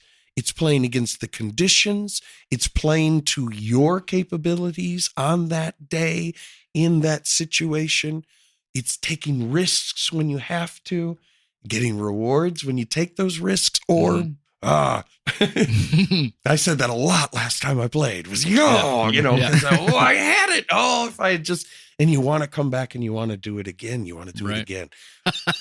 It's just a really, really, really, really, really good course. I've been to a lot of good courses. There's nothing like this. The variety is what I was going to say. Is insane. Yeah. It'll challenge every part of your game. And if you are not a 5-tool player, it's going to show you where your weakness is. Yeah. If you have not played on a course with elevation and terrain, this is the one to play, because you think of elevation like hole 16 at Delwood.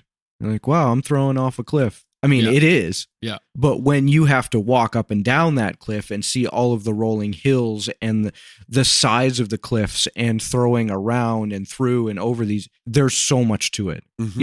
It kind of throwing down 16, but you're playing to 18's basket. Totally. Yeah. Right. So yeah, dude, it reminds or maybe me even of farther, like whole what is it, 12? 12, where you go down and then you're over, and then you got to again. go around. Like, it reminds me of Camden a lot in those regards, because there are a lot of little creeks and valleys that you're throwing over, and they don't come into play, but you still have to walk through them. Yes, hole 14, you all said Camden as soon as you walked up with the two fairways separated by the creek and it's slightly up on a hill. Yep. Yeah. So at this point, all 4 of you have played this course, right? Alex, I mean, you've been Alex there. has been I've there, been but there. hasn't. You've Okay. been there. Okay. He's scared. I'm not. I was just before Jason jumped in. I was about to be like, "Can we do like a Canyons Kidding. log type thing?" And or obviously, if we just go out and play, I'll be happy. But Yeah. that might be fun to make some content of us going out there. Yeah, that'd and be playing. super fun. So I think a cool way to talk about it that the listeners might enjoy is kind of what Jeff Chappelle was getting at. He sent a question via Facebook. I'm going to tweak it a little bit. You guys were putting together a sanctioned event at this course. Mm-hmm. Who would be a dream team? Who would you like to see play it? That would players that will fully use every aspect of the course that is Like a available feature to card. it. Yeah. Uh-huh. Who's the best feature card for this course? Okay. I would say Gavin, Borzik. It has to be people from around here, correct? No, I mean his question was, but It should be. yeah, It should be, of course. should be. Yeah, But I think I was thinking about somebody who's around here who isn't really a around here globally anymore. a global But, okay. conversation spans outside of local dudes. Yeah. Oh, okay. Yeah. Can I throw one from in? around here? Yeah, sure. Chris Sprague. Hell yeah! Chris Sprague would Can really would be a joy He would nerd out so to hard. listen to because he's the I thought you designer. meant like best of the best players to really that too. challenge the course. That too. Yeah. That's Yeah, what I was but going. also you're talking phenomenal, about like phenomenal golfer. Chris Sprague. Phenomenal, Oh, could Chris, yeah. absolutely hang. What I Chris was Sprague, thinking. but designer of Camden too. He'd be awesome to Yeah. hang with and Just see play that. see his face and hear him geek out over he would go. what he would. It'd be hours. It'd be into the hours of the night talking about he's it. a great guy. I got Yep. to meet him at the Dog Bowl last year. Great. Yeah. First time I got to meet him. Excellent. Dude. Did you see his tick bite?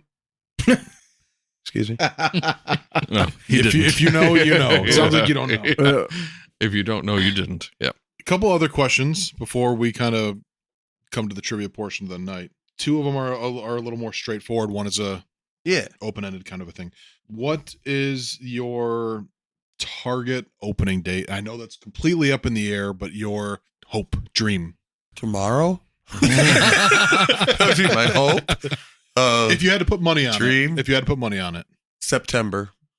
Wow. Oh, that's very encouraging. You're thinking like a grand opening type of situation, or did you just want to kind of slowly roll it out like you have been?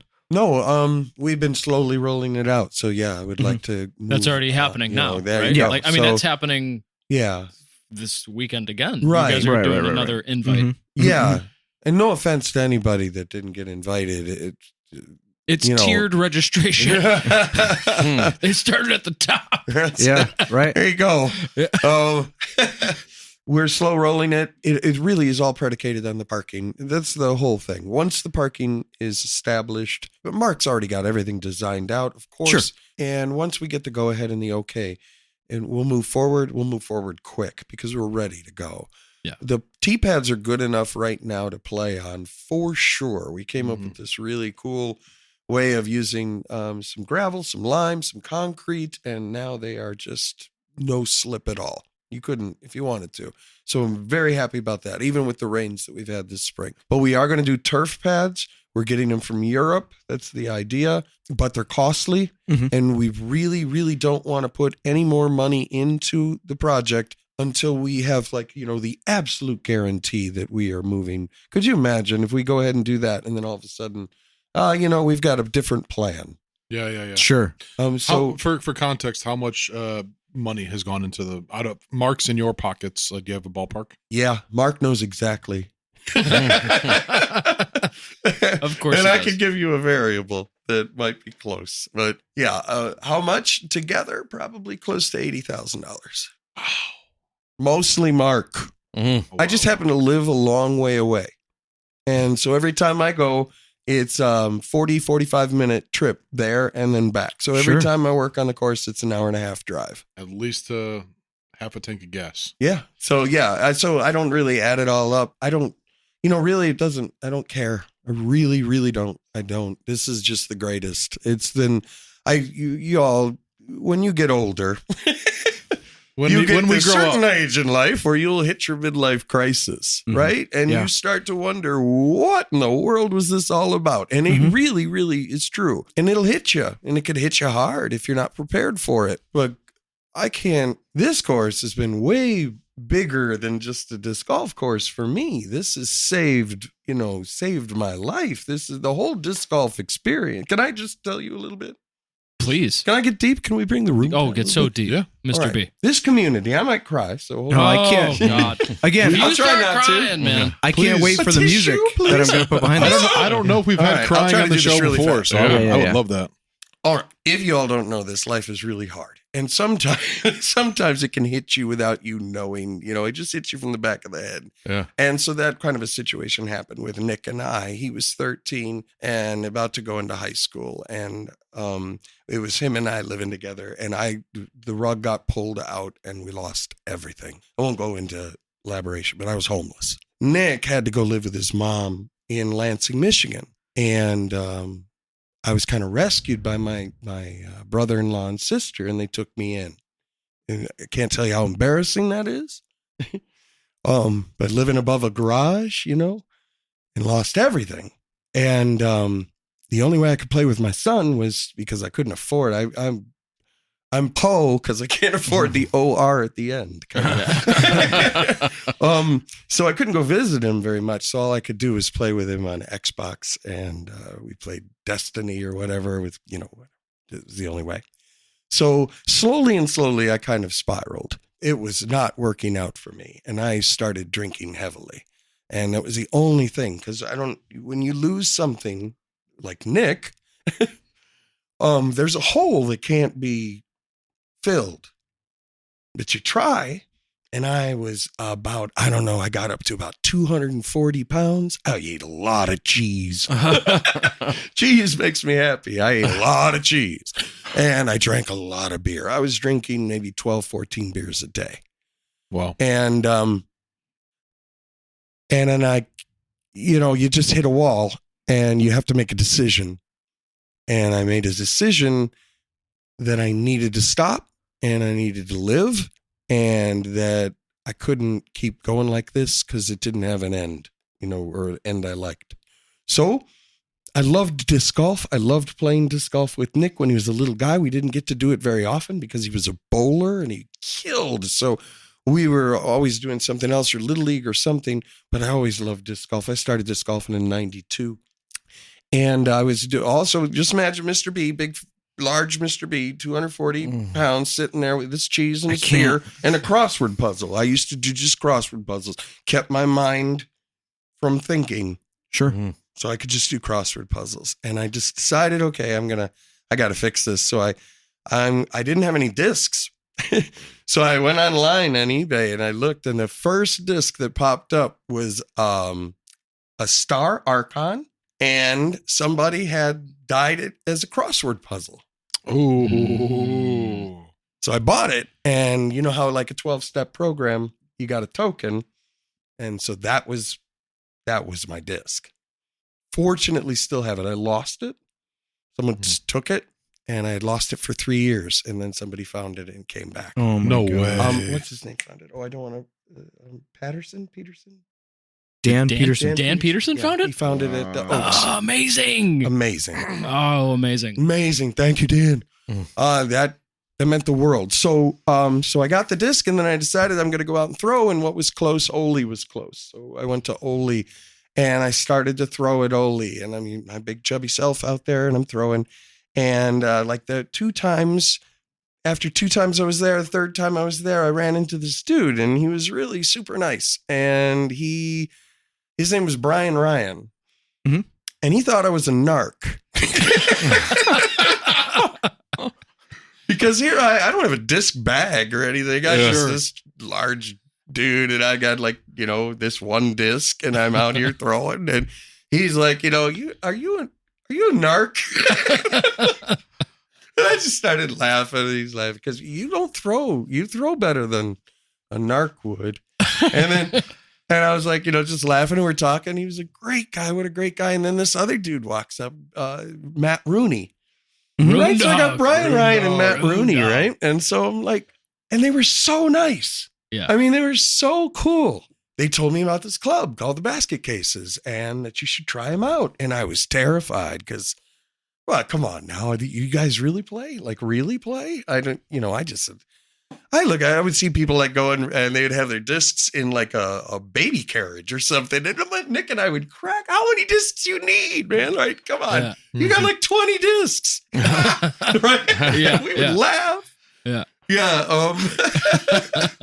So they just got me into it, and I got my bravery up just to give it a shot because I like started to come this far. So why not? And oh my Lord, that was just like the Basket Cases saved my life. Wow. That's it. Wow. I don't, if I say much more, I'll cry. Disc golf I can't give back enough. Well said. That's why I did it. Oh, yeah. So you see online every once in a while, somebody will mention this course, and not a whole lot of people know a lot of the details about it. Hopefully they listen, but there's a lot of like, well, what is it even about? And, there were some comments like, oh, what didn't it open in 2019? Joking around, like Mr. B, Mark, this course, they don't owe you shit. Yeah. Shut up. Right? They don't owe anybody anything. They're doing this because of what you just heard. Mm-hmm. Mark and Mr. B, their love for the game and their love for the project and their love for the land and their love for making something beautiful and great and fun and for the community. Yeah. Mm-hmm. You can wait your sorry ass until you're able to play this course. And when you do, you're going to see why it has taken the steps that it's taken. You all do not know how lucky you are to have Mark Grabavoy in your community. And most of you don't know him very well, and you should take the time to get to know him. He's a genius. He is, I don't use truly. that lightly. Mm-hmm. He's an absolute genius. My world before, is theater. I'm theater through and through from the age of 7. No way. Yeah, I worked a lot of places. I'm a 5-time national champion in competitive speaking. I moved. When I was why did we wait so long to have you on the show? When I was a senior in high school, I moved myself down to San Antonio, Texas, to be a part of their team, and we won the high school national championship. That's where Sean was born. Sean was born in San Antonio, Texas. Yeah, beautiful. Well, lost my virginity in San Antonio. Hold on. It's adding up. You like beer. You need to stop. Have you tried disc golf? So I've worked with some incredible people throughout my life, and some big egos, and some theater people. Dude, woo! That's tiptoeing through the tulips. That's really difficult. You can work with any type of person, very loud and proud, to very subdued and very dramatic. It's just but Mark is like, tell me your idea, let me hear it. He never discounts an idea. Anything. It's all I'm what if. I'm what if and all the time. At the beginning of this, it was what if. And some of them were so dumb, even I would be like, that was really stupid. But he would never discount an idea. And I can't tell you how much I appreciate that, because that's what creativity is. It's being able to bubble up ideas and to feel free to do that. And that was of all the people that I've ever had the opportunity to work with in theater or anything, Mark Grabavoy is absolutely at the top of the list. Never seen anything like it. He's so thoughtful to show the portfolio of his work and explain. And oh my God, you all don't know. He might have 6,400 hours on the course, but I guarantee he's got like 3,000-4,000 more hours of drawing everything out. He sketches it, draws it on, what is it? The paper you can see through. It's such a transparent paper. And then we'll line it up on top of each other to make sure there's not one shot on the course that is similar to another shot on the course. Nothing copies at all, ever. Mm-hmm. That property, you could have put a hole anywhere, but we did it like a show. Right. It's a show. It's an 18-act show. Oh, it's an experience for it's sure. an experience. Mhm. And we did each hole with a purpose to play with your mind, for your mind to have a mental journey. And that's kind of why we named it the way we named it. But it's for your mind to like, okay, I did that. Okay, real quick. I was at toboggan course. I played the third hole of toboggan course. Nick and I were there. It was beautiful, beautiful. Third hole of, if you don't, it's 900 downhill shot. Really long, real arduous shot. It's easy to mess up. It was windy that day. I was just like, oh God, I think I got a 6 on it or something. I was just like, oh man, I really wanted to play that one well. That's such a shot. And then to get to the next hole, you had to walk through this little wooded area. And so you're just walking through this little wooded area and you get to the next tee. And what I realized right there was I completely forgot about the last shot. The last shot was it was lost in the woods. Just by that, it was like a curtain had closed and another had opened. And now my mind was fresh and let's go and let's attack this hole. Yeah. And that's what we did throughout the whole course on purpose. Every little transition, every little path that you walk, there's a reason for it. Everything you're going to see along the way, there's a reason for it. Every next challenge, there's a reason for it. Every one of them. Start out on hole 1, big, huge. Let's, warm up the old soup bone. Let's go. You got a 700 and something foot shot off of a 70-foot rise. Let's go. Let's open it up. Check the wind. Let's see. Bam, you're throwing that. And then you go to hole 2 and you got another. Woo, let's go. Let's warm up the arm. Another big, big fairway to throw into. But then your second shot after that, kind of through the woods a little bit. We're going to go into the woods a little bit. Third shot. Okay, we have the kind of similar to hole 4's first shot at Highland. A bend, a fade that you have to control. That's kind of really hard to do. All right. And then you're going to have to get through the woods. Okay. Well, now we're on hole 4 and hole 4 is back and big and open. But now all of a sudden there's this gauntlet of trees. And if you notice, the whole fairway is sloping. I don't know how to stand. I never played on a slope before. Okay, first I got to get through this gauntlet of trees to this opening so I have a look at this basket that's up this severe slopey hill. I don't know if I can make it to that. I might have to. Okay, here's 5. 5's a tunnel shot, or is it? No, actually there's 5 different lines on 5. You can flick, you could go hyzer, you can go this way or that way or this way, but you just got to look for it. The first one is this tunnel shot. Oh, I got a tunnel shot? No, you don't. You got to start looking now. And then you get to 6. And 6 is a big par 5. And then you got to start going, okay, wait a second. This is a par 5, but this first shot is a downhill slope. Yeah. I can't use a driver here. It's a par 5, but you can't air it out. You're not. Yeah. No. Yeah. No, this is a hole that's set up in 3 different shots of different distances. Nothing big here. This is a par 5, but we're not playing on a golf course. Thank you. We're right. We're playing. No. It's 3 shots and they better be good. And they're not 600-foot shots. No, this one's like a 300-foot shot downhill, fade it, and you better land it in the right direction to set yourself up for the next shot. Yeah. Just to drop a fun name, Mulder. He didn't care for it at all, I don't think, because his second shot, he wanted to let it fly. Yeah. That's his game, man. Wow, what a player. Yeah. But he couldn't.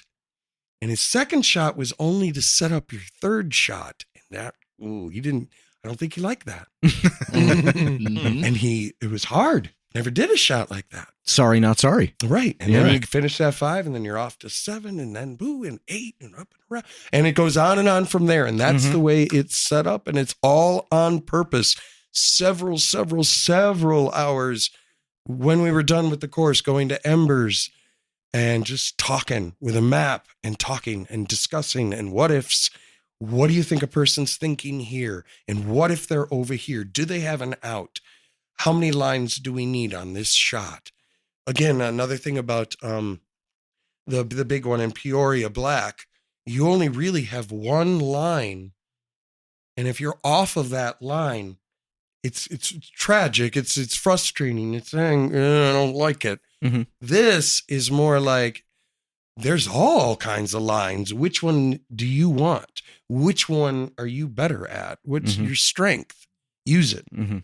You flick, you got a standstill flick? Yeah, you should use it right here and this, and you'll land right there. You know what's funny is I have a list on my phone of when we went and played, and I kind of took notes. Yeah. On each hole. Oh, wow. Right? That's really cool. Which I'll go over with you if you would like. And normally my joke is, because I throw lefty, is none of these are lefty holes. Because as a course designer, most people are right-handed. And even if you're not conscious of it, everything will kind of end up as a little bit of a righty hole, right? Even if it starts off bending to the right, it'll come back left just a little bit for that little S line or that fade.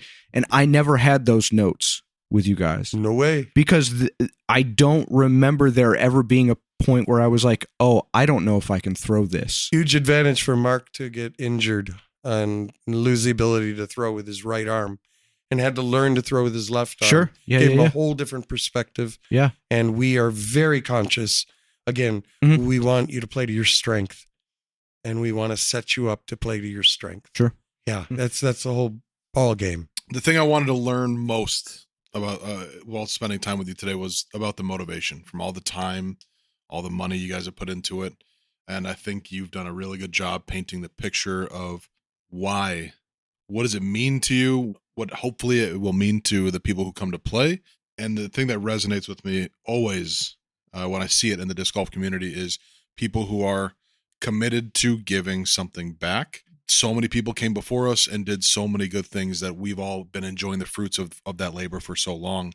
To participate in this community and not find some way to give back, doesn't have to be every time you play, doesn't have to be every year, but at some point to find it, to me, feels like the grocery cart analogy thing. Like everybody should put their cart back because it's the right thing to do. We should all do it.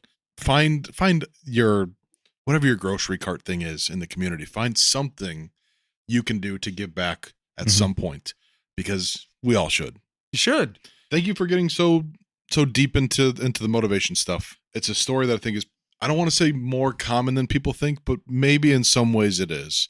Because the first thing I thought of was MF stumbling across Oli when he was going through the darkest times of his life, finding disc golf, finding a community, plugging himself in. Yeah, me, Ray, and Rubo. Really? Yeah. That's nuts. I didn't We're realize. all intertwined. Yeah, Michael. And go to his, go to it. I don't care if you got a problem or not. Go to it. Yeah. It's phenomenal.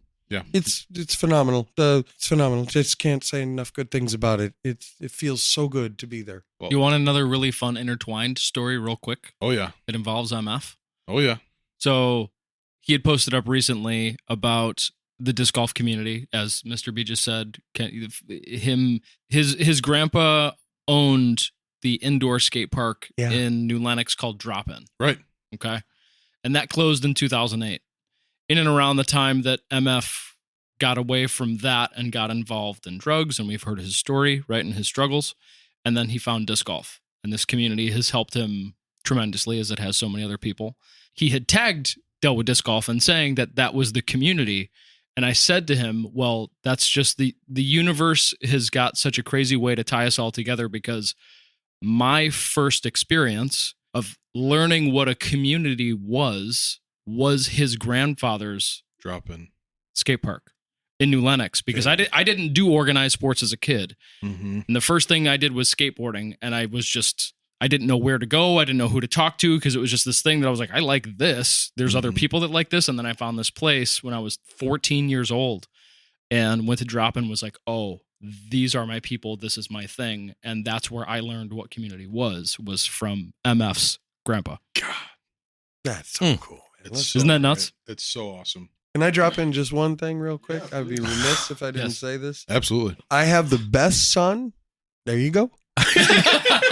No, he is great. Oh, he's a great dude. I'm so blessed. Nick has the highest, or the best score at the course right now as a single player. He's at neg 5. Really? Borzik was at neg 4, and I think then neg 3 as well. Stilson's in that group. Schlitter's in that group. A lot of good players in that group that all hover around +2, neg 2. But I can brag on my boy. Matt Casey came to visit from Iowa, and hadn't seen Matt in a long time. Yeah. Matt, hit him up. He was looking for a holler, just looking to throw. I hit him up, asked him if he wanted to try the new course. Of course, he was, right away. Right. Me, Nick, and him went out there, and I'm just talking to Asian, and slowly Nick's over there just shooting a -5 with 2 bogeys. Wow. And on that course, you got to play that course to appreciate that score. That was, I still, quiet assassin kid, man. He's starting to play open now. I'm warning all of you. My boy's coming for you. Yep. He did this with bowling too. He was like 9 years old and he started bowling with the high school kids and what have you. And they were like, he's this little kid, and this little kid ended up just like taking him down one at a time. He's got such a just good getting attitude. much and much better. Yeah, and for anybody that disc golfs out there, you play with people that are better than you. Play up. Always. Play up. And don't be embarrassed about it. Play up. You're going to learn. That's all there is to it. It's a real simple game. Play up. Rise to the occasion. Stop thinking so much. Right. Stop hurting yourself. Putt more. The secret to disc golf, putting. And don't putt. Like if you're going to practice putting, I just tell y'all, don't practice like I've got 10 discs. I'm going to stand at this spot and I'm going to throw it in from this 10 in a row. And that's the way I'm practicing putting. That is not doing anything for you whatsoever. It'll maybe make you physically a little smoother and your body's a little bit used to it, but it's not doing anything for your mental game. And the whole thing is mental. Putting is mental. You've got the physical ability to do it. It's no doubt at all. Mental game. Work on your mental game. When you putting practice, just go around a course, set up where you think your disc might land or might normally land, and just putt. One putt, like that is your putt in a tournament. Play games where it gives you pressure, like you're not allowed to finish putting until you hit these 3 in a row. Set yourself up so that you can practice with pressure on you, because otherwise you're not really doing anything for yourself. Except, it's like shooting free throws. Well, listeners, you heard it. Play up, give back, practice putting, and come play this new course. And come play this new course. Yeah. Find a way to get out here. Reach out to Mark, reach out to Steve, or reach out to us. Make time, come experience it. And we can't, as a community, we can't thank you enough for what you guys are doing. Yeah, of course. For real. Yeah. Hey, yeah, absolutely. Trust me, it's absolutely my pleasure. Absolutely. I wouldn't do it otherwise. Thank you guys. Thank you guys. Like I said at the top of the show, thank you for doing this, for doing everything, for all of it. Look at this community. I mean, you all built it. I mean, we were here. There were clubs, but you all unified it. You made it a level. I can't even, how many levels above? Look where it came from just since you've been in the game. I mean, sheesh. How many events do you do a year? Right. It's what? Ask Ryan. Right? This is It's too many. so many. No, and there should be more appreciation. It's just fantastic. Yeah, sure, you don't see it at the end of the round. Most people are kind of sullen. They didn't play as well as they wanted to, obviously, if they didn't win. So you probably don't see it, and you probably don't get enough thank yous. But for God's sake, I hope you get some at the beginning of the round before people get in there, because you deserve every bit of it. Yeah. And thank you guys. We love it. really, On that really note, appreciate it. If you're liking the show, don't forget to write us a review or subscribe on YouTube. Sure. That's a nice way to say thank you. Yeah. That's a really easy way. Yeah. Yeah. All right. I think that's a wrap on the junk in the trunk for this episode. And now it's time for a part of the show where I have a feeling Mr. B is going to dominate all of us. That is the trivia portion of the night. You mean that it's time for the trivia portion of the night? That is exactly what I mean, Jason. Please, let's get into it. All right, it is time for the trivia portion of the night, brought to you by Bag of Tricks Entertainment. That is BAIG of Tricks Entertainment. You can find us on any social media. Follow us where you can hear questions like you're going to hear tonight. Let's recap where we're at before we get into the trivia. Alex, you are currently sitting at 9 points. Goddamn right. Ryan, you are sitting at 4 points. And Sean, you are sitting at 3 points. We've heard Mr. B's button. Let's also recap what everybody's button is for this. Alex, what do you got for us? What the Richard? Nicely done. Ryan, what do you got for us? You'll have to tell me if you get the reference. I am a meat popsicle. Anybody? A meat popsicle. Is that trains? No. Nothing with trains. Yeah. Planes, trains, Planes, trains, That was automobiles. from my favorite porn movie, E.T. the Extra Testicle. No? That is incorrect, but good guess. No, it is from The Fifth Element. Oh, yes. When they ask him if he is human and he says negative, I am a meat popsicle. Popsicle, yes. What's wrong with you? What you screaming for? Every 5 minutes there's something, a bomb or something? I'm leaving. Sean, what do you got for us? I was eating a quesadilla at the time. Sheila made a lovely quesadilla for dinner. Okay. So we're at a quesadilla. All right. Fantastic. What's the origin behind yours, Mr. B? Yes. It's just funny. I think we all know the origin. Yeah, it's just funny to say. All right. Your very first question, buzzer's ready, will be worth 1 point. Of the birds that can fly, we're obviously excluding flightless birds. Come on, bird nerd. Emus, That's not fair. Okay. Penguins, what have you. Which one uses their feathers the most? Alex. Owl. That is incorrect. Sean? Ducks? Ducks is correct. Hell yes! But do you... What? Why do you do that? You're late on the draw. But do you know Ducks? why it's ducks? Because their feathers are waterproof? It is because they use them for aviation, but they also use them to cover their butt quacks. You son of a bee. You invited him?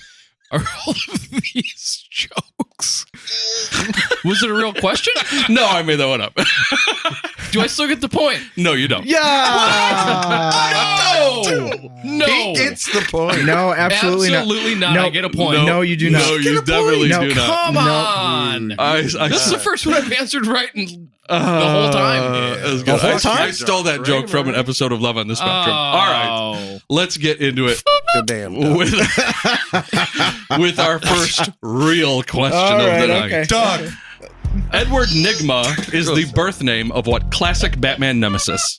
Oh, Alex. The Riddler. The Riddler is correct. Nicely done. Mr. Enigma. That's right. And you just got to your 10-point threshold. So What happens now? What happens now is you get to take a shot of Malort. Nobody said it was going to be a good thing that happened when you got to 10 points. So, Alex, Right before I drive home? you get to have a shot of Malort right now. Out of what? Out of Those shot that glasses bottle and of that Malort bottle? that's up there. Out of my shoe. Yep. All right. So get it ready for him. He's Bring going it to take on. a shot of What the Malort. hell's Malort? No, It's- it's like it is not. It's its own category of alcohol. It's Imagine derived from a if tree you root, I made think. Yep. booze out of like dandelion stems. It tastes like if you scraped the inside of everyone's ears here and had a big pile of earwax and then somehow liquefied it. Let me see. Oh, if it yeah, smell- that's let me see if going it down smells smooth. The way that it, are you really not Paying for familiar your with the sins? Malorts? No. Oh, it's it's like a all the Chicago. yeah, it's a Chicago fun to thing, say. and Swedish. Whenever somebody visits Chicago, people love to say, you got to try Malort while you're Really? here. Sweden's Why? sweetest Swedish liqueur. I've never heard that. Just answer me this. If somebody else would have gotten to 10 first, would they have gotten a different thing? No. 10 points was a shot of Malort, answer me regardless who got this: there. if I would have gotten because they cover their butt quacks, correct? Would I have gotten the point? I would have given you 10 points just for saying that. and then a Yeah. shot. And then a shot. Yep. All right, Let's do it. Darn. Downsies. For you. Here's the face.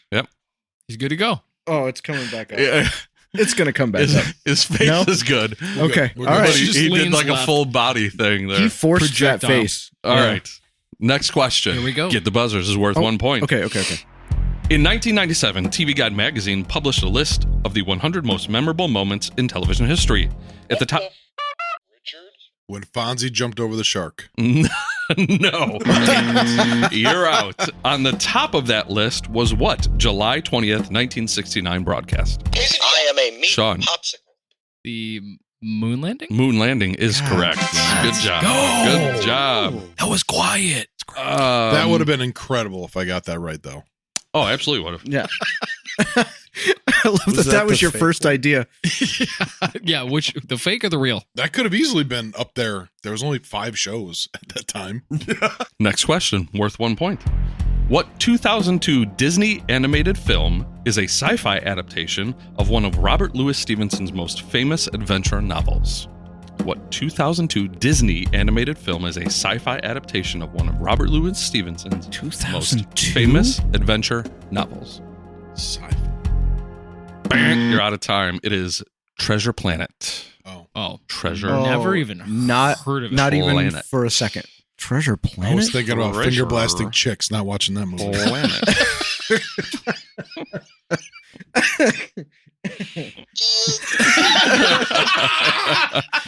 Next, final 1-point question. How many dice are used in a classic game of Monopoly? I am a meat popsicle. That was Ryan. Is this a trick question? I don't know, is it? 2. 2 is correct. Yes, 2. Whew. 2 is correct. It is a Ryan little gets- bit of a trick because the modern Monopoly has a third die.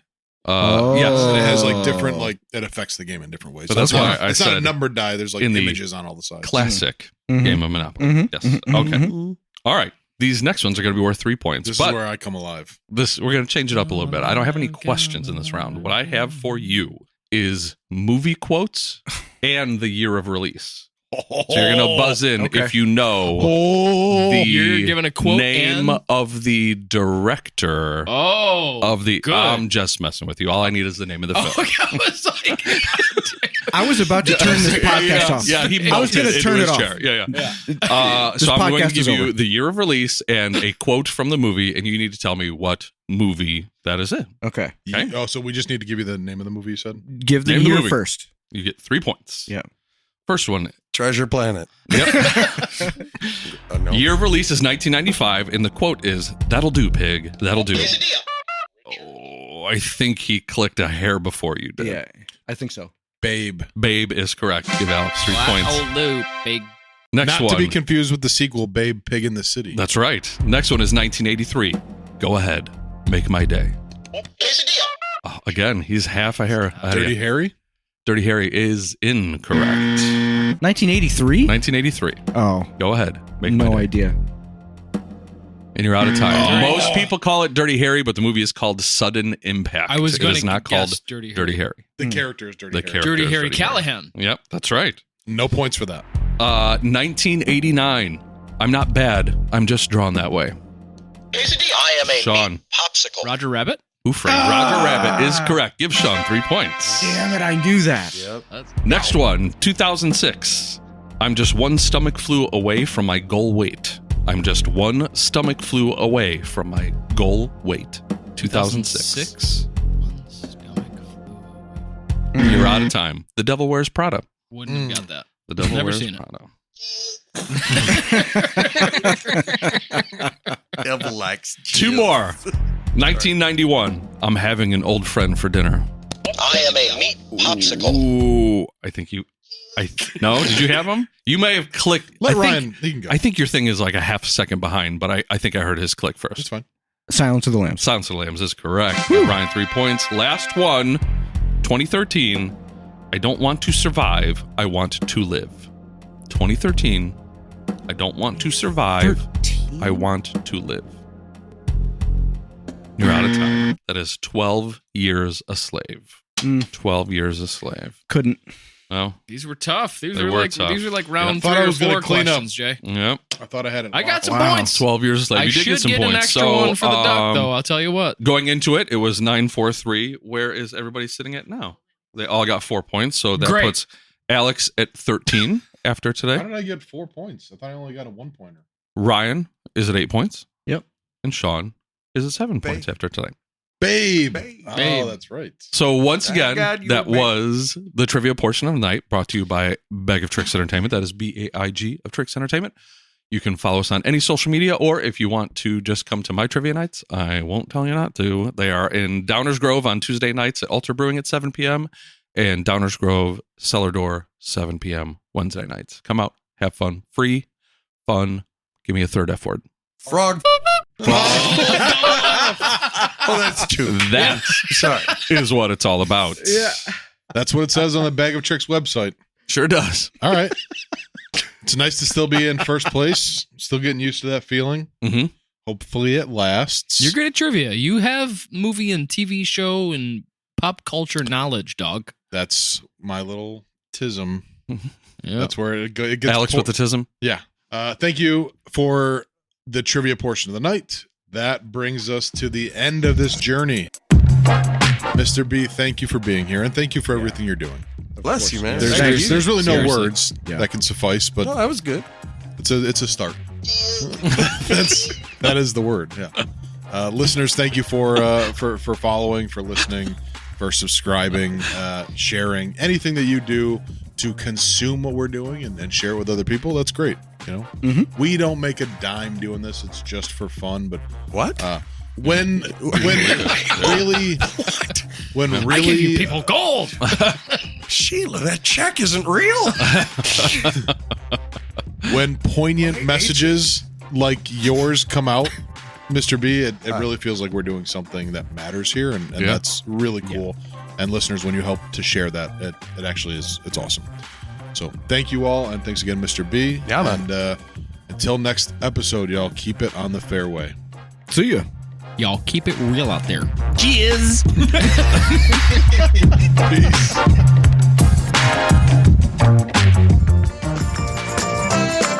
Unstable Discourse is produced by Sheila Callahan.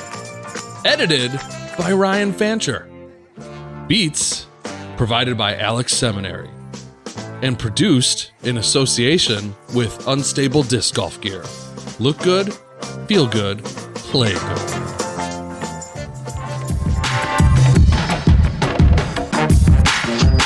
Unstable Discourse is a Top Secret Studios production. Nerds.